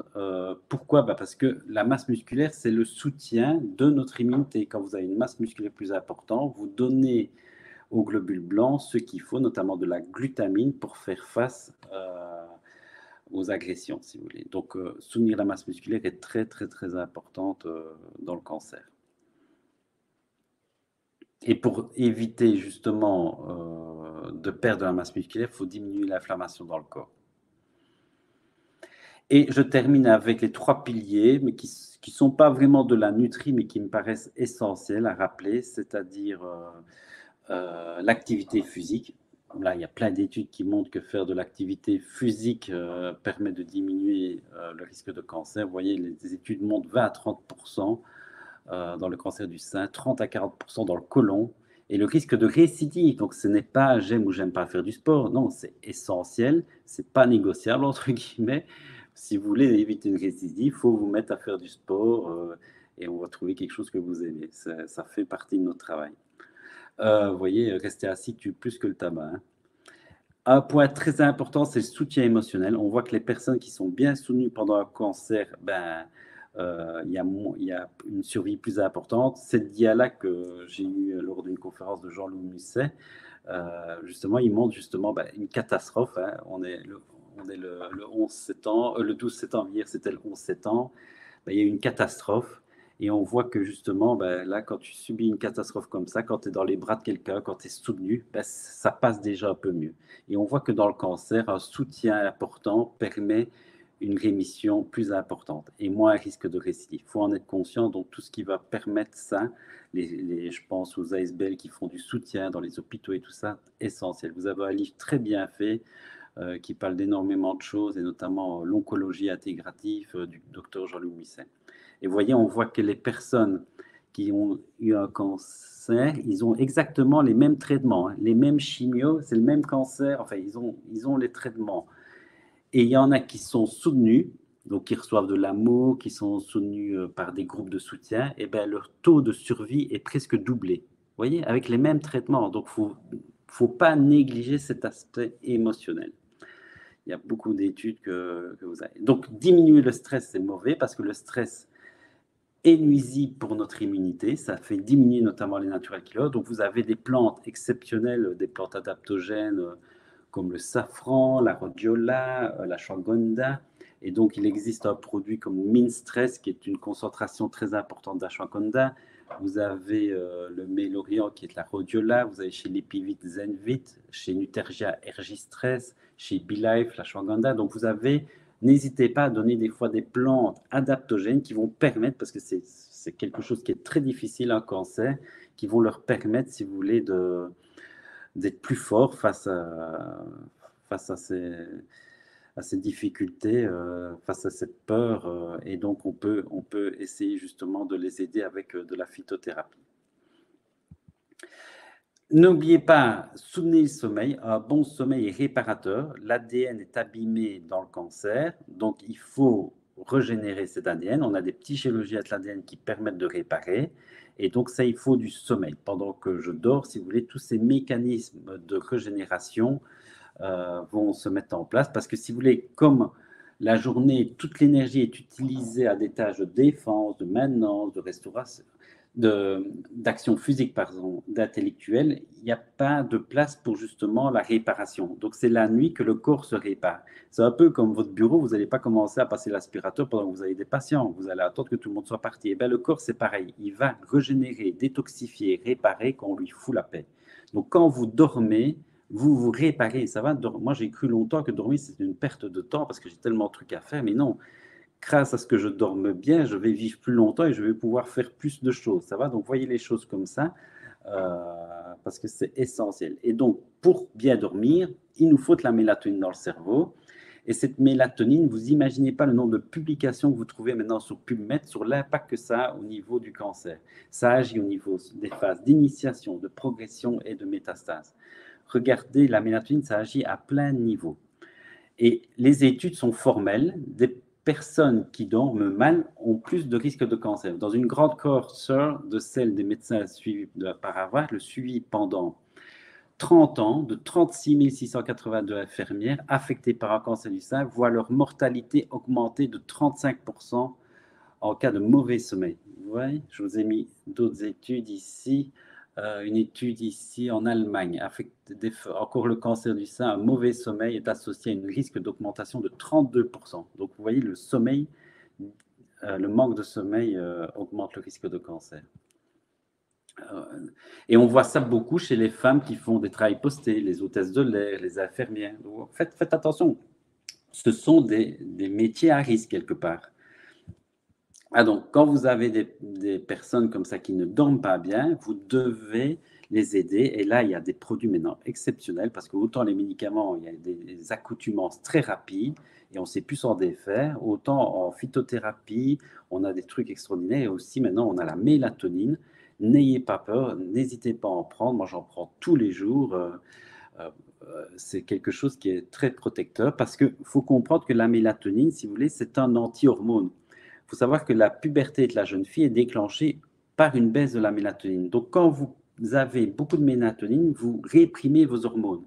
Intéressant, cancer numéro 1 chez la femme, cancer du sein. Donc, quand vous avez de la mélatonine, vous avez une moins forte imprégnation hormonale. Et si vous avez des patients qui souffrent d'un cancer hormonodépendant, vous pouvez aller à des dosages très importants. Moi, le docteur Jean-Louis Misset, oncologue clinicien, il prescrit jusqu'à des 20 mg de mélatonine pour justement avoir un effet anti-cancer. Et donc, vous avez Maxlip, là, c'est un peu de mélatonine, mais c'est de l'ashwagandha, Noctésia, que j'ai déjà essayé, qui marche assez bien. Vous avez de la mélatonine en spray, vous avez en comprimé. Essayez plutôt d'avoir des formes sublinguales. Chez Pharmanor, je ne l'ai pas mis ici, mais ils ont aussi une forme sublinguale. Donc, quand vous laissez fondre dans la bouche, c'est plus intéressant parce qu'il y aura 100% qui passera la barrière hémato-encéphalique. Quand vous prenez des comprimés de mélatonine à avaler, ben, il n'y aura plus que 10% qui arrivera au cerveau. Ça va? Donc, laissez toujours bien fondre dans la bouche pour potentialiser l'efficacité. Voilà, j'ai fait le tour. C'est assez complet, hein, mais parce que vous voyez, le cancer, c'est une maladie compliquée, c'est plurifactoriel, et ne voir ça que d'un angle, ben, j'aurais fait une mauvaise présentation parce que c'est assez complexe et il faut voir ça dans son ensemble pour pouvoir aider nos patients. Voilà, si vous voulez en savoir plus et que vous êtes intéressé, ben voilà, j'ai écrit un livre sur ce sujet-là, Nutrithérapie et cancer. C'est un petit livre à 15 € qui est assez pratique, avec toutes les études, toutes les sources, qui est destiné aux professionnels de la santé et aussi aux patients. Si vous êtes intéressé, ben vous avez aussi ma chaîne YouTube. On essaie d'être de plus en plus actif pour donner des choses pour les patients, pour les professionnels, des petites formations. Tout est entièrement gratuit. Et vous avez aussi l'initiation à la nutrithérapie, qui est un week-end de 2 jours que je donne une fois par an et qui est disponible aussi en e-learning. Et je termine ma petite page de pub par mon école, qui est le Centre de formation en nutrithérapie appliquée, dont la rentrée va se faire au mois d'octobre. Et je suis content, on est déjà à plus de 200 inscrits. Et donc, on va redémarrer un nouveau cursus en nutrithérapie au mois d'octobre. Donc, n'hésitez pas à aller voir si vous êtes intéressé sur le site cfna.be. Voilà, je vous remercie. Merci Pierre, c'était super intéressant et c'est vrai qu'on a que des bons retours de ta formation du CFNA, même Camille qui travaille avec nous et qui fera modérateur avec toi tantôt a été diplômée du CFNA. Je te remercie vraiment pour ta présentation qui était très claire et très complète, un sujet facile à aborder en 1 heure. J'aimerais faire un petit mot là maintenant sur SimplyCure. Je pense que vous l'avez vu tous dans les slides de Pierre. On parle beaucoup de compléments pour voilà, le sommeil, le stress, la digestion, l'énergie. Et systématiquement, Pierre a montré différents laboratoires qui proposent ces compléments. Vous avez peut-être le cas en consultation, c'est pas toujours facile de recommander des compléments de différents laboratoires parce que pour vous déjà ça peut vous prendre du temps de recommander à différents endroits, mais surtout si vous pensez à vos patients, pour eux c'est pas évident. Ils vont devoir acheter une fois en pharmacie, une deuxième fois sur un site en ligne, une troisième fois peut-être en parapharmacie. Et en fait, nous, on a remarqué que plus de 50% des recommandations de compléments alimentaires n'étaient jamais achetées et surtout que ça vous prenait beaucoup de temps pour vous en tant que professionnel. Et donc, on a essayé de faciliter ça avec SimplyCure. Donc, en plus de donner ces webinaires et ces formations que vous retrouverez tous en replay sur notre plateforme simplycure.com, je vais vite mettre le petit lien ici à gauche. Vous devriez le voir. Hop. Alors, c'était pas celui-là. Hop. Désolé. Et voilà. Voilà. Là, vous avez le lien, normalement, SimplyCure, qui est pas juste. On va le modifier. Je vais le mettre dans le chat. Camille, tu peux peut-être le mettre dans le chat. Je vais vous montrer rapidement le fonctionnement de notre plateforme. Hop. Voilà. Est-ce que vous voyez bien mon écran? Voilà, donc voilà SimplyCure, je vous montre le fonctionnement, c'est une plateforme qui est gratuite, vous pouvez vous créer un compte directement sur simplycure.com et l'idée, ça va être de pouvoir créer une recommandation multilabo de manière très simple pour faciliter votre pratique. Vous sélectionnez votre patient ici et vous allez rajouter les différents produits selon les besoins. Si tout simplement on va dans un objectif santé, Pierre a fini par le sommeil, je clique sur l'objectif santé sommeil et on verra tous les produits par rapport au sommeil. On a le spray de mélatonine de chez Nutrilogix, ici on a la mélatonine de chez Granion. Si le produit vous plaît, vous le rajoutez. Et puis vous pouvez chercher comme ça de différentes manières. Pierre a parlé au début du flavodin. Vous voulez le flavodin de chez Metagenix, il sera directement disponible ici. Et donc, vous allez pouvoir faire vraiment une recommandation multilabo. On a plus de 100 laboratoires et plus de 2000 produits sur la plateforme. Vous créez votre recommandation. Le petit plus, c'est que vous bénéficiez de 15% d'avantage. Donc, ça peut être jusqu'à 15% moins cher pour vos patients. C'est vrai que les compléments alimentaires sont pas donnés et notre mission à nous, c'est de faciliter votre pratique, mais surtout derrière, de faciliter l'accès à la médecine préventive en rendant ça plus facilement accessible. Une fois que votre recommandation est faite, vous l'envoyez et elle va s'envoyer par mail et par SMS à votre patient qui n'a plus qu'à acheter. Et c'est vraiment là où on vient simplifier le process. Si je me mets dans la peau de votre patient, il reçoit un seul lien unique comme ceci sur lequel il peut acheter tous les produits. Il bénéficie d'un prix qui est plus avantageux et surtout d'une seule livraison. Dans les 2 jours, c'est livré chez lui à domicile. C'est plus écologique. C'est un colis, tous les produits sont dedans. Et vous pouvez justement vous assurer de la bonne adhésion. Donc, si Pierre m'avait fait cette recommandation, il aurait pu savoir exactement, tiens, le 12 septembre, j'ai prescrit à William la mélatonine et le flavodin. Je peux voir si ça a été acheté ou non et j'ai un suivi précis avec chacun de mes patients. Il y a d'autres petites fonctionnalités. Voilà, aujourd'hui, c'est quasiment 2000 produits. On essaie de centraliser tous les laboratoires à un seul endroit. Et vous avez aussi une académie sur laquelle vous aurez tous les replays de nos webinaires. On aura le replay de Pierre qui sera disponible dès cet après-midi. La semaine dernière, on a eu un chouette webinaire également sur la protéine Spike. Vous pourrez retrouver tout ça sur Simplicure. L'inscription est gratuite. On vous envoie le lien dans le chat là maintenant. Voilà, très rapidement, et je repasse vite au slide. Hop. Désolé. Une petite seconde. J'ai plus vraiment besoin des slides, hein, William. Ouais, c'est moi pour Simplicure. Ok, oui. Ouais, c'est pour Simplicure, mais voilà. Donc, pour répéter ce que je viens de dire, on a plus de 100 labos et 2000 formulations sur Simplicure et le laboratoire, enfin le catalogue évolutif. Chaque semaine, on rentre de nouveaux labos. Pour vous, ça va pouvoir gagner du temps. Aujourd'hui, on a passé les 10 000 praticiens actifs sur la plateforme. Ça va surtout améliorer l'observance de vos patients parce qu'on arrive à avoir entre 70 et 80% d'achats. Et ça vous peut faire bénéficier aussi d'autres avantages. Si vous avez envie de visionner d'autres webinaires, d'autres replays, ils seront accessibles sur Simplicure. La plateforme est 100% gratuite. On est là pour vous accompagner avec Camille, mais aussi le reste de l'équipe chez Simplicure. Donc, vous pouvez aller sur simplicure.com. J'envoie le lien dans le chat. Les prochains webinaires, pour ceux qui sont intéressés, on a 2 webinaires la semaine prochaine, un sur le cholestérol avec l'écuyer qui vient de rentrer chez nous, et un deuxième sur le syndrome métabolique avec le laboratoire Vital Plus et Angélique Houbert qui est déjà passé quelques fois chez nous. Merci encore Pierre, et on va passer maintenant aux questions-réponses. Camille, je te laisse faire la modération. Pierre, un tout grand merci. Avec plaisir. Super, merci William et merci Pierre pour ta présentation, ça a été très clair et on a eu beaucoup de retours positifs là dans le chat, je ne sais pas si tu as eu l'occasion de regarder. Ça fait toujours plaisir, merci. Merci beaucoup, on va passer du coup aux questions, si tu as encore un peu de temps à nous consacrer, on a une vingtaine de questions, on ne va peut-être pas toutes les faire, mais voilà, c'est en fonction de ton temps, donc n'hésite pas quand on doit s'arrêter. Alors, première question, Malika. Donc, il y a eu plusieurs questions sur le zinc. Ici, il y a une question de Malika qui dit pour les carences en zinc, pourtant on dit qu'il est déconseillé de prendre du zinc pendant le cancer. Comment vous l'expliquez? Je ne sais pas qui dit ça. En tous les cas, je n'ai jamais vu d'études sur ça. Donc, non, le zinc n'est pas du tout déconseillé pendant le cancer. Au contraire. Okay.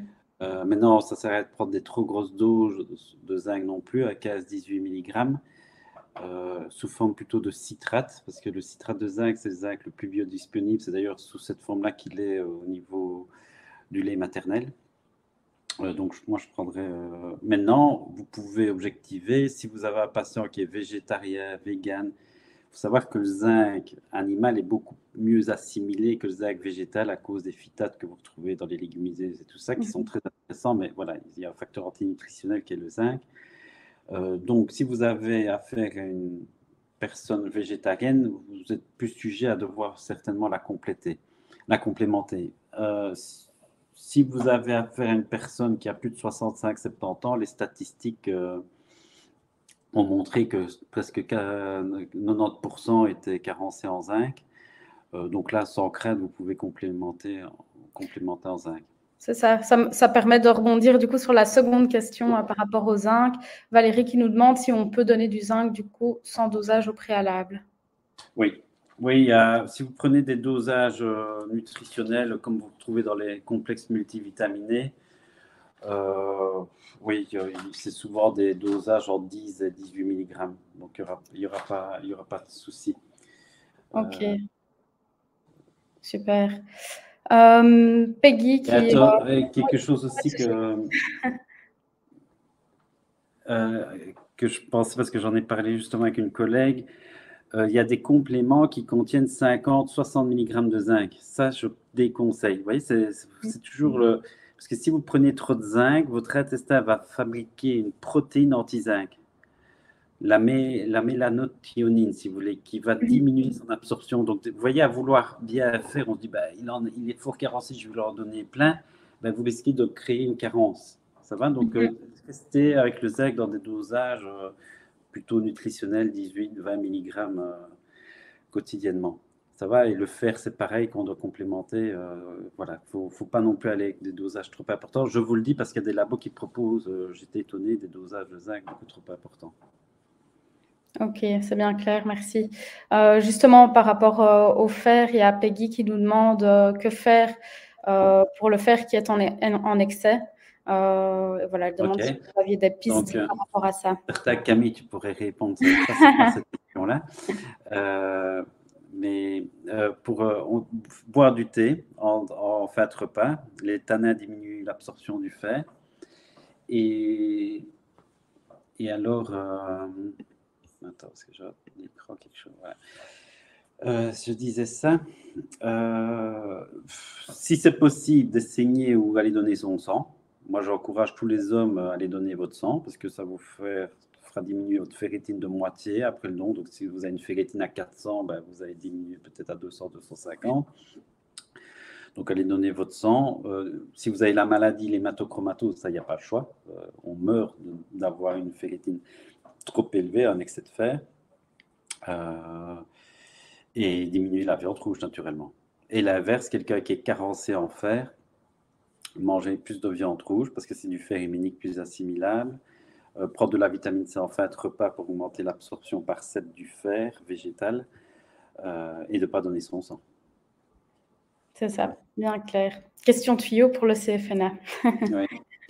Alors, pour le flavodine, on a eu 2 questions. Donc, une qui demande si, Daniel, qui nous demande pour le flavodine, si ça doit se prendre en cure de 3 ou 4 semaines renouvelable. Non, c'est des flavonoïdes. Vous pouvez en prendre tout au long de l'année. Il n'y a aucune contre-indication. Ok, super. Non. Sauf peut-être il y a un peu de pamplemousse dedans s'il y avait quelqu'un qui prend un médicament essentiel à ça. Essentiel, oui, là, il faudrait peut-être réfléchir, mais sinon, moi, j'en prends, j'en donne à mes enfants très régulièrement. Non, il n'y a pas, c'est pas de forme de cure. Ou mieux une cure que rien du tout, mais moi, je trouve intéressant de les avoir quotidiennement. Super. Stéphanie qui nous fait remarquer que la firme propose de prendre du flavodine avec du yaourt. Et elle demande si c'est si intéressant que ça, parce qu'il semblerait que les protéines de lait réduisent l'absorption des polyphénols. Tout à fait, oui. Moi, je ne recommande pas du tout de le prendre avec un yaourt de vache. Non, elle a raison. Les protéines de lait diminuent l'absorption des polyphénols. C'est pour ça. Et vous savez que pour la petite histoire, comment on sait ça? Parce que le thé, en fait, le thé, je vous ai dit que c'est anti-cancer, c'est très intéressant. Il faut savoir que les Anglais consomment beaucoup de thé aussi. Et en fait, on n'a jamais eu d'effet protecteur chez les Anglais de la consommation importante de thé. Et en fait, c'est parce qu'en fait, ils mettent chaque fois un nuage de lait dans leur thé par rapport aux Japonais. Et donc, ça précipite, si vous voulez, les polyphénols du thé. C'est ça, très intéressant. Une autre question par rapport à tous les compléments alimentaires que vous avez présentés. Est-ce qu'ils sont conseillés, justement, tous ces compléments en cas de cancer hormonodépendant? Oui, je réfléchis. Maintenant, il y a, voilà, vous en parlez toujours avec l'oncologue, mais il y a le complexe multivitaminé, vous pouvez le prendre sans problème. La vitamine D, après, vous faites un dosage de votre vitamine D aussi. Vous pouvez être entre 50 et 60, vous n'allez pas prendre 10 000 tous les jours si vous êtes au-dessus. Ça pourrait être toxique, mais vitamine D, complexe multivitaminé, les extraits de brocoli, la l'I3C, il n'y a pas de souci, je réfléchis. Les oméga 3, aucun souci. Qu'est-ce que j'ai parlé? Les polyphénols, aucun souci. Le shiitake, maitake, pleurote avec le bêta-glucan, aucun souci. Par contre, oui, quand j'ai parlé des détox, la Physiomance détox, le produit détox de chez Comet, on ne détoxifie pas pendant un traitement. Parce que si vous voulez, la chimio, c'est un poison quelque part, un poison qui va heureusement tuer les cellules cancéreuses. Mais comme c'est un poison, le foie, il a repéré avant n'importe qui que c'est un poison. Donc la première chose qu'il veut, c'est l'éliminer. Donc imaginons, vous allez faire votre chimio et vous prenez du Physiomance détox en même temps. Ça ne va pas être dangereux, mais vous allez empêcher que la chimio soit active, en fait, puisqu'elle va être plus vite détoxifiée. Alors, on a eu des bêtises comme ça. Il y a eu des gens qui disent « Ah, je supporte bien, moi, la chimio, ça va vraiment bien avec les produits détox que je prends. » Je disais « Oui, je comprends que ça va bien parce que vous avez plus de la chimio, en fait. Elle ne reste pas dans le sang, donc c'est logique. » Pas non plus. On ne détoxifie pas pendant le traitement. Alors, 2-3 jours après, il n'y a pas de souci, mais pas le jour des chimios. Voilà. Donc, toutes les plantes qui pourraient avoir un effet détoxifiant, moi, je dis non, pas les jours où vous prenez des médicaments qui pourraient diminuer son efficacité. J'ai parlé de la mélatonine, aucun souci. La mélatonine en prévention, en co-traitement, en prévention de récidive, il n'y a aucune contre-indication. Super. Donc, bien à prendre à distance des traitements pour tout ce qui est détox. Oui. Qu'est-ce que vous pensez de l'association curcuma? Excuse-moi, Camille, je pense parce que dans les complexes multivitaminés, il y en a certains avec de la glutamine. Oui.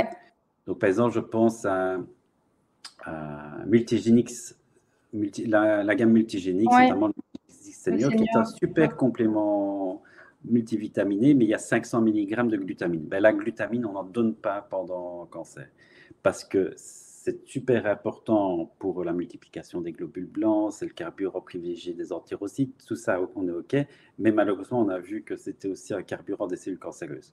C'est ça. Donc, ça m'arrive d'en donner en cas de cancer chez un patient qui a une infection très importante, mais je lui donne quelques jours, 2-3 grammes de glutamine pour... Voilà, je mesure le bénéfice-risque pour justement l'aider à ce que son immunité remonte. Mais j'arrête tout de suite après, si vous voulez. Ça va? Ou quand j'ai un gros leaky gut syndrome, voilà. Mais en tous les cas, il faut savoir que la glutamine a été reconnue comme nourriture aussi des cellules cancéreuses. Ok, super. Du coup, on va revenir à la question de Daniel qui demandait ce que tu pensais de l'association curcuma-poivre par rapport à la barrière intestinale. Très mauvais, parce que dans le poivre, vous avez de la pipérine, et la pipérine, en fait, c'est vrai que faut comprendre pourquoi on a mis de la pipérine dans les complexes de curcuma. En fait, parce qu'ils vendaient comme ça augmente sa biodisponibilité. Je ne sais plus de combien, mais c'était presque 10 fois plus importante. Et après, il faut se poser la question, OK, mais comment ça marche? Mais en fait, la pipérine, ça crée un leaky gut syndrome. Vous voyez, on est en train tous de combattre un intestin poreux. Et bien, la pipérine, c'est le meilleur moyen. Vous prenez du poivre et vous générez une inflammation intestinale. Et donc, vous avez les jonctions serrées qui ne sont plus si serrées que ça, qui s'ouvrent. Alors, c'est vrai, le curcuma, il passe plus facilement, mais toutes les crasses aussi passent plus facilement. Donc, c'est un non-sens. On ne va pas donner sous prétexte d'augmenter l'assimilation du curcuma, quelque chose qui génère de l'inflammation intestinale. Vous voyez, donc ça, c'est n'importe quoi. C'est des labos qui ne comprennent pas comment ça marche. Heureusement, il y en a très peu qui le font. Donc, jamais de pipérine dans un complexe de poivronnard, dans un complexe avec du curcuma, parce que ça génère de l'inflammation. Okay. Par contre, le gingembre, ça augmente l'assimilation. Vous avez le gras. Quand vous mettez votre curcuma dans de l'huile, vous augmentez la biodisponibilité. Vous voyez, il y a des trucs qui augmentent aussi la biodisponibilité, puisque le curcuma, c'est une substance liposoluble, en fait. Donc, elle est beaucoup mieux assimilée si elle est mélangée à du gras. Donc, quelqu'un qui va boire sa tasse de thé au curcuma aura moins d'efficacité que quelqu'un qui se fait une vinaigrette avec du curcuma. Vous voyez, pour la même quantité de curcuma, vous en aurez plus dans le sang quand elle est associée à du gras que de l'eau. Ok, super. Merci. Daniel qui nous pose une autre question sur les phytoestrogènes. Elle demande si une personne qui a trop d'œstrogènes, donc par exemple qui est ménopausée, en surpoids, en surcharge hépatique, elle voulait savoir si elle pouvait prendre des phytoestrogènes sous forme de complément. Oui, alors sous forme de complément, je ne les ai pas mis justement dans la présentation parce que là, On ne donne pas des phytoœstrogènes de soja à une dame qui a eu un cancer du sein. Pourquoi? Parce que si elle a un traitement anti-hormones, on veut qu'il n'y ait plus du tout d'hormones. Donc, je vous ai dit, les phytoœstrogènes ont une action très peu œstrogénique parce que ce sont plutôt des anti-hormones. Mais quand il n'y en a plus du tout qui sont produits par les ovaires, 1100 et 1000 fois moins actifs, c'est quand même plus actif que zéro. Ça va? Donc, les études que je vous ai dit avec le soja, c'est toujours du soja alimentaire. Donc, aucun souci de consommer du soja sous forme d'alimentation en co-traitement d'un cancer et après un cancer, même sous tamoxifène, parce qu'on a des études qui ont montré, même chez les femmes qui prennent un traitement anti-hormones. Par contre, là, il n'y a pas d'études avec les compléments de phytoœstrogènes de soja. Mais si cette dame n'a pas eu de cancer et qu'elle va avoir un effet anti-hormone, ben là, elle peut prendre des phytoœstrogènes de soja en complément alimentaire, ou alors vous avez je pense que vous l'avez aussi, c'est Ménonutrix, c'est un complément de houblon et de phytoœstrogènes de soja qui aide aux bouffées de chaleur. Et donc ça apporte un petit peu d'hormones pour passer ce cap qu'est la ménopause. C'est pas non plus super efficace, hein, mais ça peut aider avec d'autres choses. Donc là, ça peut aider. Mais on ne donne pas de phytoœstrogènes de soja en complément chez une personne qui a un cancer. Ok, super, merci. Alors, on va passer aux oméga 3. Linda nous demande si on pouvait être en excès d'oméga 3 et Emmanuel nous demande si ça peut faire des dommages, un excès d'oméga 3. Oui, je fais des bilans d'acides gras chez mes patients. C'est quand même très rare, même chez les gens qui prennent des compléments d'huile de poisson, d'avoir des excès. Donc, c'est quelque chose qu'on rencontre peu. Mais en fait, c'est pas que ça serait mauvais, c'est pas dangereux. Il faut avoir un équilibre correct entre ces oméga 6 et ces oméga 3. Donc, si vous avez un rapport que vous auriez trop d'oméga 3 par rapport à des oméga 6, ça ne serait pas bon non plus. Vous voyez, il faut un rapport de 3-4 pour 1. 3-4 portions d'oméga 6 pour 1 portion d'oméga 3. Donc, quand on fait des biologies, on regarde les rapports acide arachidonique, EPA. Voilà, ça, c'est parce que ça, si vous voulez, les oméga 3 sont anti-inflammatoires, c'est bien, mais si vous avez que des précurseurs d'anti-inflammatoires et plus assez de précurseurs de pro-inflammatoires, c'est embêtant aussi parce que l'inflammation dans l'immunité, par exemple, c'est dans l'immunité innée, l'immunité innée a besoin d'inflammation pour être activée. C'est pour ça que pendant la Covid, et même en dehors de la Covid, si vous tombez malade, ne prenez pas en première intention des anti-inflammatoires. Parce que l'immunité innée a besoin d'inflammation pour justement être active, si vous voulez. Après, quand ça s'emballe et que c'est trop d'inflammation, parce que vous manquez à ce moment-là d'oméga 3 notamment, ça devient mauvais parce qu'il y a un excès d'inflammation, l'orage cytokinique et tous les dégâts que l'inflammation peut faire. Donc, il faut un équilibre, en fait. Il faut pouvoir que notre corps puisse fabriquer de l'inflammation aiguë quand il y en a besoin, et il faut qu'il puisse fabriquer ce qu'on appelle des résolvines qui vont permettre au corps de dire stop, on éteint le feu, maintenant on a tué la Covid, c'est bon, on s'arrête. Et donc c'est surtout cet équilibre-là. Alors, un danger d'avoir trop d'oméga 3, c'est aussi que ça va fluidifier trop le sang. Donc faites attention, si vous avez des patients qui sont sous anticoagulants, là, voilà, veillez à ne pas donner de complément d'oméga 3 en quantité trop importante, voilà. Parce que ça diminue l'agrégation plaquettaire.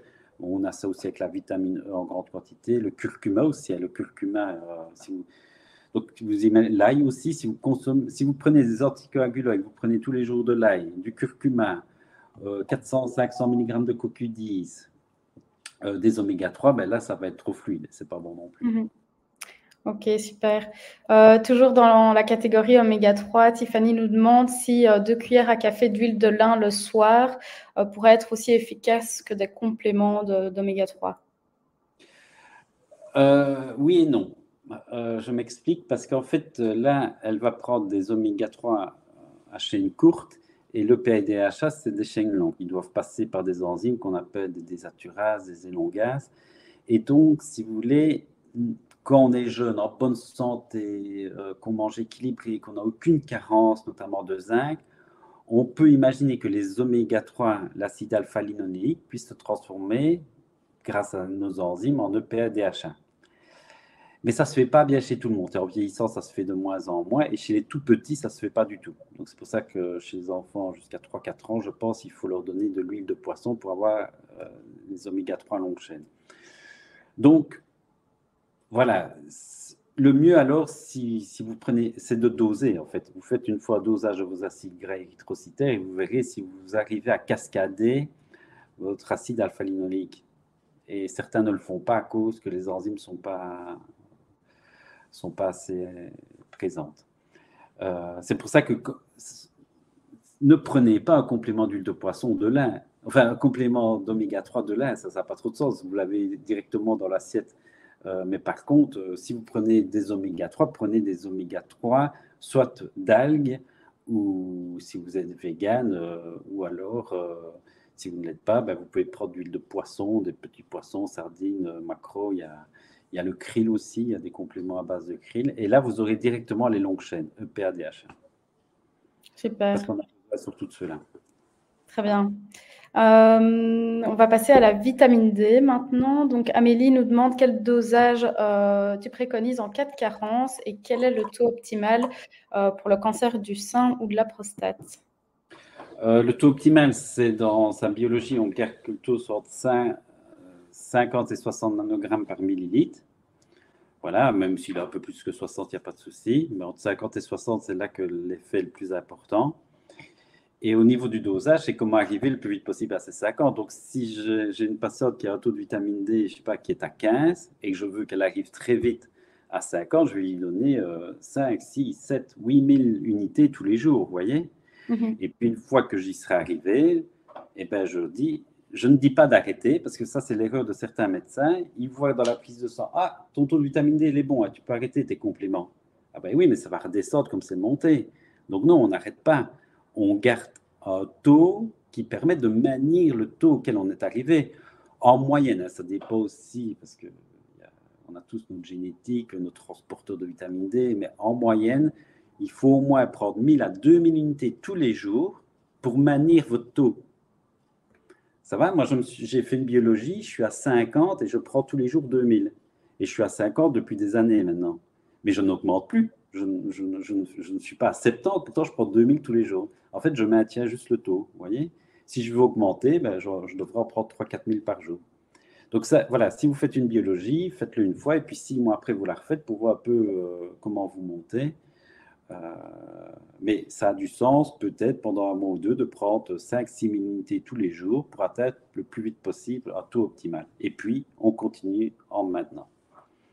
Ok, super, très clair. Une autre question sur la vitamine D. On nous demande ce que tu penses de la vitamine D en forme émulsionnée pour qu'elle soit mieux assimilée. Oui, je pense. Oui, ça m'arrive de l'utiliser, mais elle est plus chère. Mais chez des patients chez qui j'arrive pas à la remonter. Après, des formes huileuses marchent des fois très très bien, mais c'est vrai,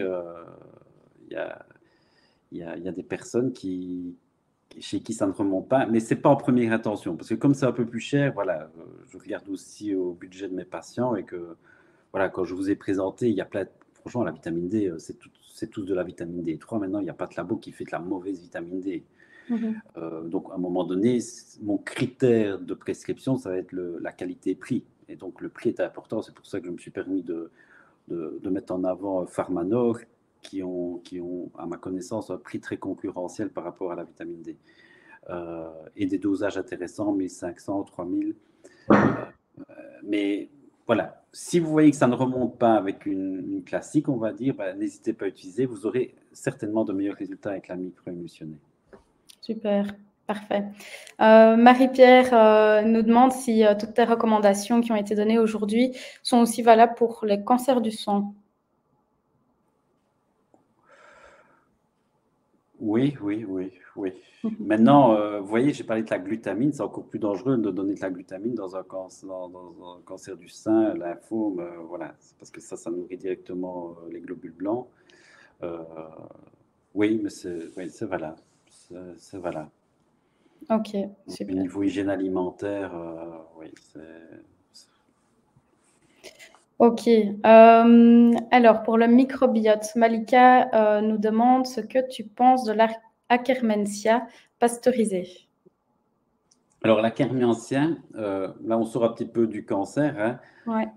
L'Akkermansia mucinifila, c'est une bactérie que j'ai découvert grâce au professeur Cani quand j'ai écrit mon premier livre avec Magali Castro et Véronique Liès. On a écrit le livre « Les erreurs qui vous empêchent de maigrir », qu'on va d'ailleurs rééditer parce qu'il est en rupture de stock et il y a pas mal de nouveautés aussi qui sont sorties. Mais à l'époque, on était un peu précurseur parce qu'on avait un peu travaillé. J'avais eu la chance et d'ailleurs, il a écrit une partie, le chapitre justement sur cette bactérie. Akkermansia mucinifila, c'est une bactérie qu'on retrouve en quantité plus importante chez les personnes minces qu'obèses. Et donc, il est sorti des compléments d'Akkermansia pour faire maigrir les personnes, qui coûtent quand même un certain prix. Mais dans le livre, on explique comment on a tous Akkermansia en nous. Ça va, il faut juste lui donner le bon carburant. Et le bon carburant pour avoir Akkermansia, c'est des polyphénols. Donc, vous voyez le flavodine, phénolactive, de chez Benfida aussi, que vous allez avoir, un complexe de polyphénol est très intéressant. Donc ça, vous nourrissez Akkermansia en prenant des polyphénols tous les jours. Les oméga 3 aussi le font. Donc j'en pense que du bien. Si c'est la question d'Akkermansia, oui, c'est très intéressant parce que ça va. On a beaucoup étudié la flore intestinale, mais le mucus est très très important aussi. Et Akkermansia permet d'avoir un mucus de qualité. Ok, super, merci. Une autre question par rapport au jeûne. Est-ce que c'est intéressant de jeûner les jours où les personnes reçoivent la chimiothérapie? Oui, j'aurais pu faire un chapitre là-dessus, mais comme on n'avait qu'une heure, et d'ailleurs, je m'en excuse, j'ai un peu débordé, mais j'aurais pu faire carrément aussi un chapitre sur le jeûne et son effet, parce qu'il y a énormément de publications scientifiques qui montrent que les personnes qui jeûnent la veille, il ne faut pas rentrer dans des jeûnes extrêmes de 3-4 jours. Non, quand je dis à mes patients de jeûner, c'est surtout jeûner au niveau des protéines, jeûner au niveau du sucre, mais quand ils mangent des amandes la veille, quand ils mangent une soupe, un bon smoothie, qu'ils boivent du thé vert, tout ça, ça va, j'intègre ça, parce qu'il faut faire attention, un cancer fait perdre du poids, et fait perdre du muscle, ce qui est logique, puisque ça détricote la masse musculaire, quand le système immunitaire comme ça est aussi sollicité. Donc, voilà, il faut voir. Si vous avez un patient qui est bien portant, bah là, ça lui fera même du bien. On a vu que le fait d'avoir un surpoids est un facteur de cancer. Mais si vous avez une personne qui est déjà en sous-poids, ben voilà, il faudra veiller à avoir un jeûne fait intelligemment, en accord avec l'oncologue. Mais je n'ai jamais fait perdre du poids par le jeûne intermittent que je recommande en dehors des séances de chimio et en faisant jeûner mon patient la veille au soir, si vous voulez. Parce qu'en fait, il se rattrape le lendemain. Et comme on diminue l'inflammation dans le corps, si vous voulez, malheureusement, des oncologues, j'ai encore eu une oncologue au téléphone il n'y a pas longtemps qui se tracassait de son patient qui perdait du poids et elle savait qu'il était suivi. Elle dit, ah, ça me fait peur. Et je lui ai expliqué, je lui ai dit, mais vous ne tracassez pas parce que ce qui fait perdre surtout du poids aux patients, c'est l'inflammation. Cette inflammation détricote la masse musculaire. Donc, quand on conseille à un patient d'avoir une alimentation la plus anti-inflammatoire, on diminue cette perte de masse musculaire qui est très dommageable dans le cas du cancer. Donc, voilà. On ne va pas faire jeûner cette personne-là 3 jours qui est déjà en sous-poids, mais on pourrait lui conseiller déjà d'aller un peu le ventre vide, faire sa chimio. Je pense qu'il y a beaucoup de bénéfices à ça. Déjà, au niveau des effets secondaires, il n'y a rien à faire. Les nausées et tout ça, tu ne sauras en avoir que si tu as quelque chose dans le tube digestif. Si tu n'as rien, tu ne saurais pas en avoir. Donc, ça va diminuer les effets secondaires. Et aussi, ça fait diminuer IGF-1, que vous pouvez faire doser d'ailleurs, insuline growth factor, qui est un facteur de croissance des tumeurs. Donc, quand vous arrivez à faire diminuer IGF-1 la veille d'une chimio, la chimio est plus efficace en fait. Donc, c'est génial parce que qui dit chimio plus efficace dit peut-être qu'il y aura moins de chimio à terme si on voit qu'elle était super efficace. Vous voyez, donc il y a beaucoup de bêtises qui sont dites par rapport aux jeunes. Certains oncologues ne veulent pas en entendre parler. D'ailleurs, il paraît qu'il y a des affiches, je ne sais pas si tu es au courant, qu'il y a mis dans certains hôpitaux où il a mis jeûner n'affame pas le cancer. Enfin, parce qu'ils ont une trouille bleue que les gens jeûnent. Mais voilà, il faut recontextualiser ça. Il faut avoir un jeûne personnalisé. faut voir avec le patient sa compliance, mais en tous les cas, les études sont formelles. Les patients qui jeûnent et qui font notamment du jeûne intermittent, ça qui est facile pour tout le monde. Hein. Vous ne mangez pas pendant 13 heures entre votre dernier repas du soir et le premier du lendemain. Pourquoi le faire? Pour aussi avoir un impact sur la réparation de l'ADN. Je vous ai dit, le sommeil est très important, mais si tu vas au lit en ayant bouffé à 22 heures en entrée plat dessert, je veux dire, ta réparation va être moins bonne que si tu y vas le ventre un peu plus léger. Donc, si c'est bien fait, on a beaucoup de positifs. Mais si vous avez des gens qui jeûnent pendant 7 jours, oui, là, ça peut avoir des conséquences. Et donc, on est là aussi pour adapter le jeûne, les suivre, voir, les peser, mesurer avec un pédensomètre leur capacité musculaire, les encourager à faire du sport pour maintenir cette masse musculaire. Voilà. Si c'est un jeûne bien fait, personnalisé, pour moi, il y a plutôt du positif. Ok, super. Dounia rebondit justement sur l'histoire du fer et de la vitamine C. Elle demande si ça ne pose pas problème au cours d'un même repas de prendre du bisglycinate de fer avec de la vitamine C. Si. En fait, vous allez créer la réaction de Fenton, en fait, ce qui n'est pas du tout intéressant et qui va produire le radical hydroxyle. Donc, c'est pour ça qu'on ne conseille jamais un complément alimentaire qui contient du fer et de la vitamine C. Maintenant, si vous mangez de la viande, du fer héminique qui est enchâssé dans les protéines, le fer dans la viande, si vous voulez, il est enchâssé dans les protéines, donc il n'est pas libre comme dans un complément alimentaire. Donc là, il n'y a pas de souci, il n'y aura pas de contact entre les deux. Mais si c'est sous forme de complément alimentaire, je le déconseille. De toute façon, quand vous voulez remonter le fer, essayez d'abord de le faire remonter avec du fer héminique, qui est, ça peut, si le patient est d'accord. Moi, j'ai une jeune fille ce matin en consultation, elle avait une ferritine à 13, je lui ai dit boudin noir bio tous les jours, 2-3 rondelles. Je lui ai expliqué. Alors, elle me dira, mais c'est compliqué. Oui, mais je veux dire, je te demande ça, de faire ça 15 jours, 3 semaines. Après, ça va vite remonter et puis on prendra le relais parce que avec des végétaux, un peu de vitamine C en fin de repas pour augmenter l'assimilation, on trouvera. Mais quand je dois vite faire remonter la ferritine à quelqu'un, c'est un peu viande rouge tous les jours. Et c'est plus efficace. Ouais. Et dernière question de Marie-Pierre qui nous demande si les polyphénols et les champignons peuvent être possibles en cas de lymphome. Oui. Alors, les polyphénols sans problème, les lymphomes, voilà, il y a au niveau des globules blancs, voilà, je serais plus prudent par rapport peut-être, je m'assurerais d'avoir des extraits de bêta-glucans et qui n'aient pas justement d'impact. Si vous voulez, je vous l'ai dit tout à l'heure, les bêta-glucans ne sont pas immunostimulateurs, ils sont immunomodulateurs. Mais je regarderai quand même la littérature par rapport aux extraits de champignons et les cancers tels que les lymphomes. Les autres, il n'y a aucun souci si vous voulez, mais là, c'est un peu spécifique. Ok, super.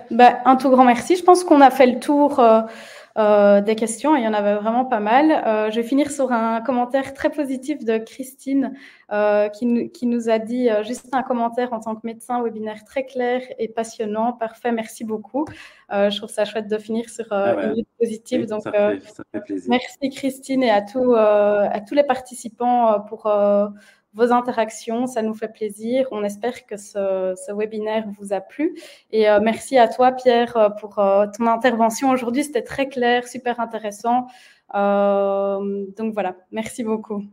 Avec plaisir. Voilà. Merci à tous. Passez une bonne après-midi. Vous aussi. À bientôt.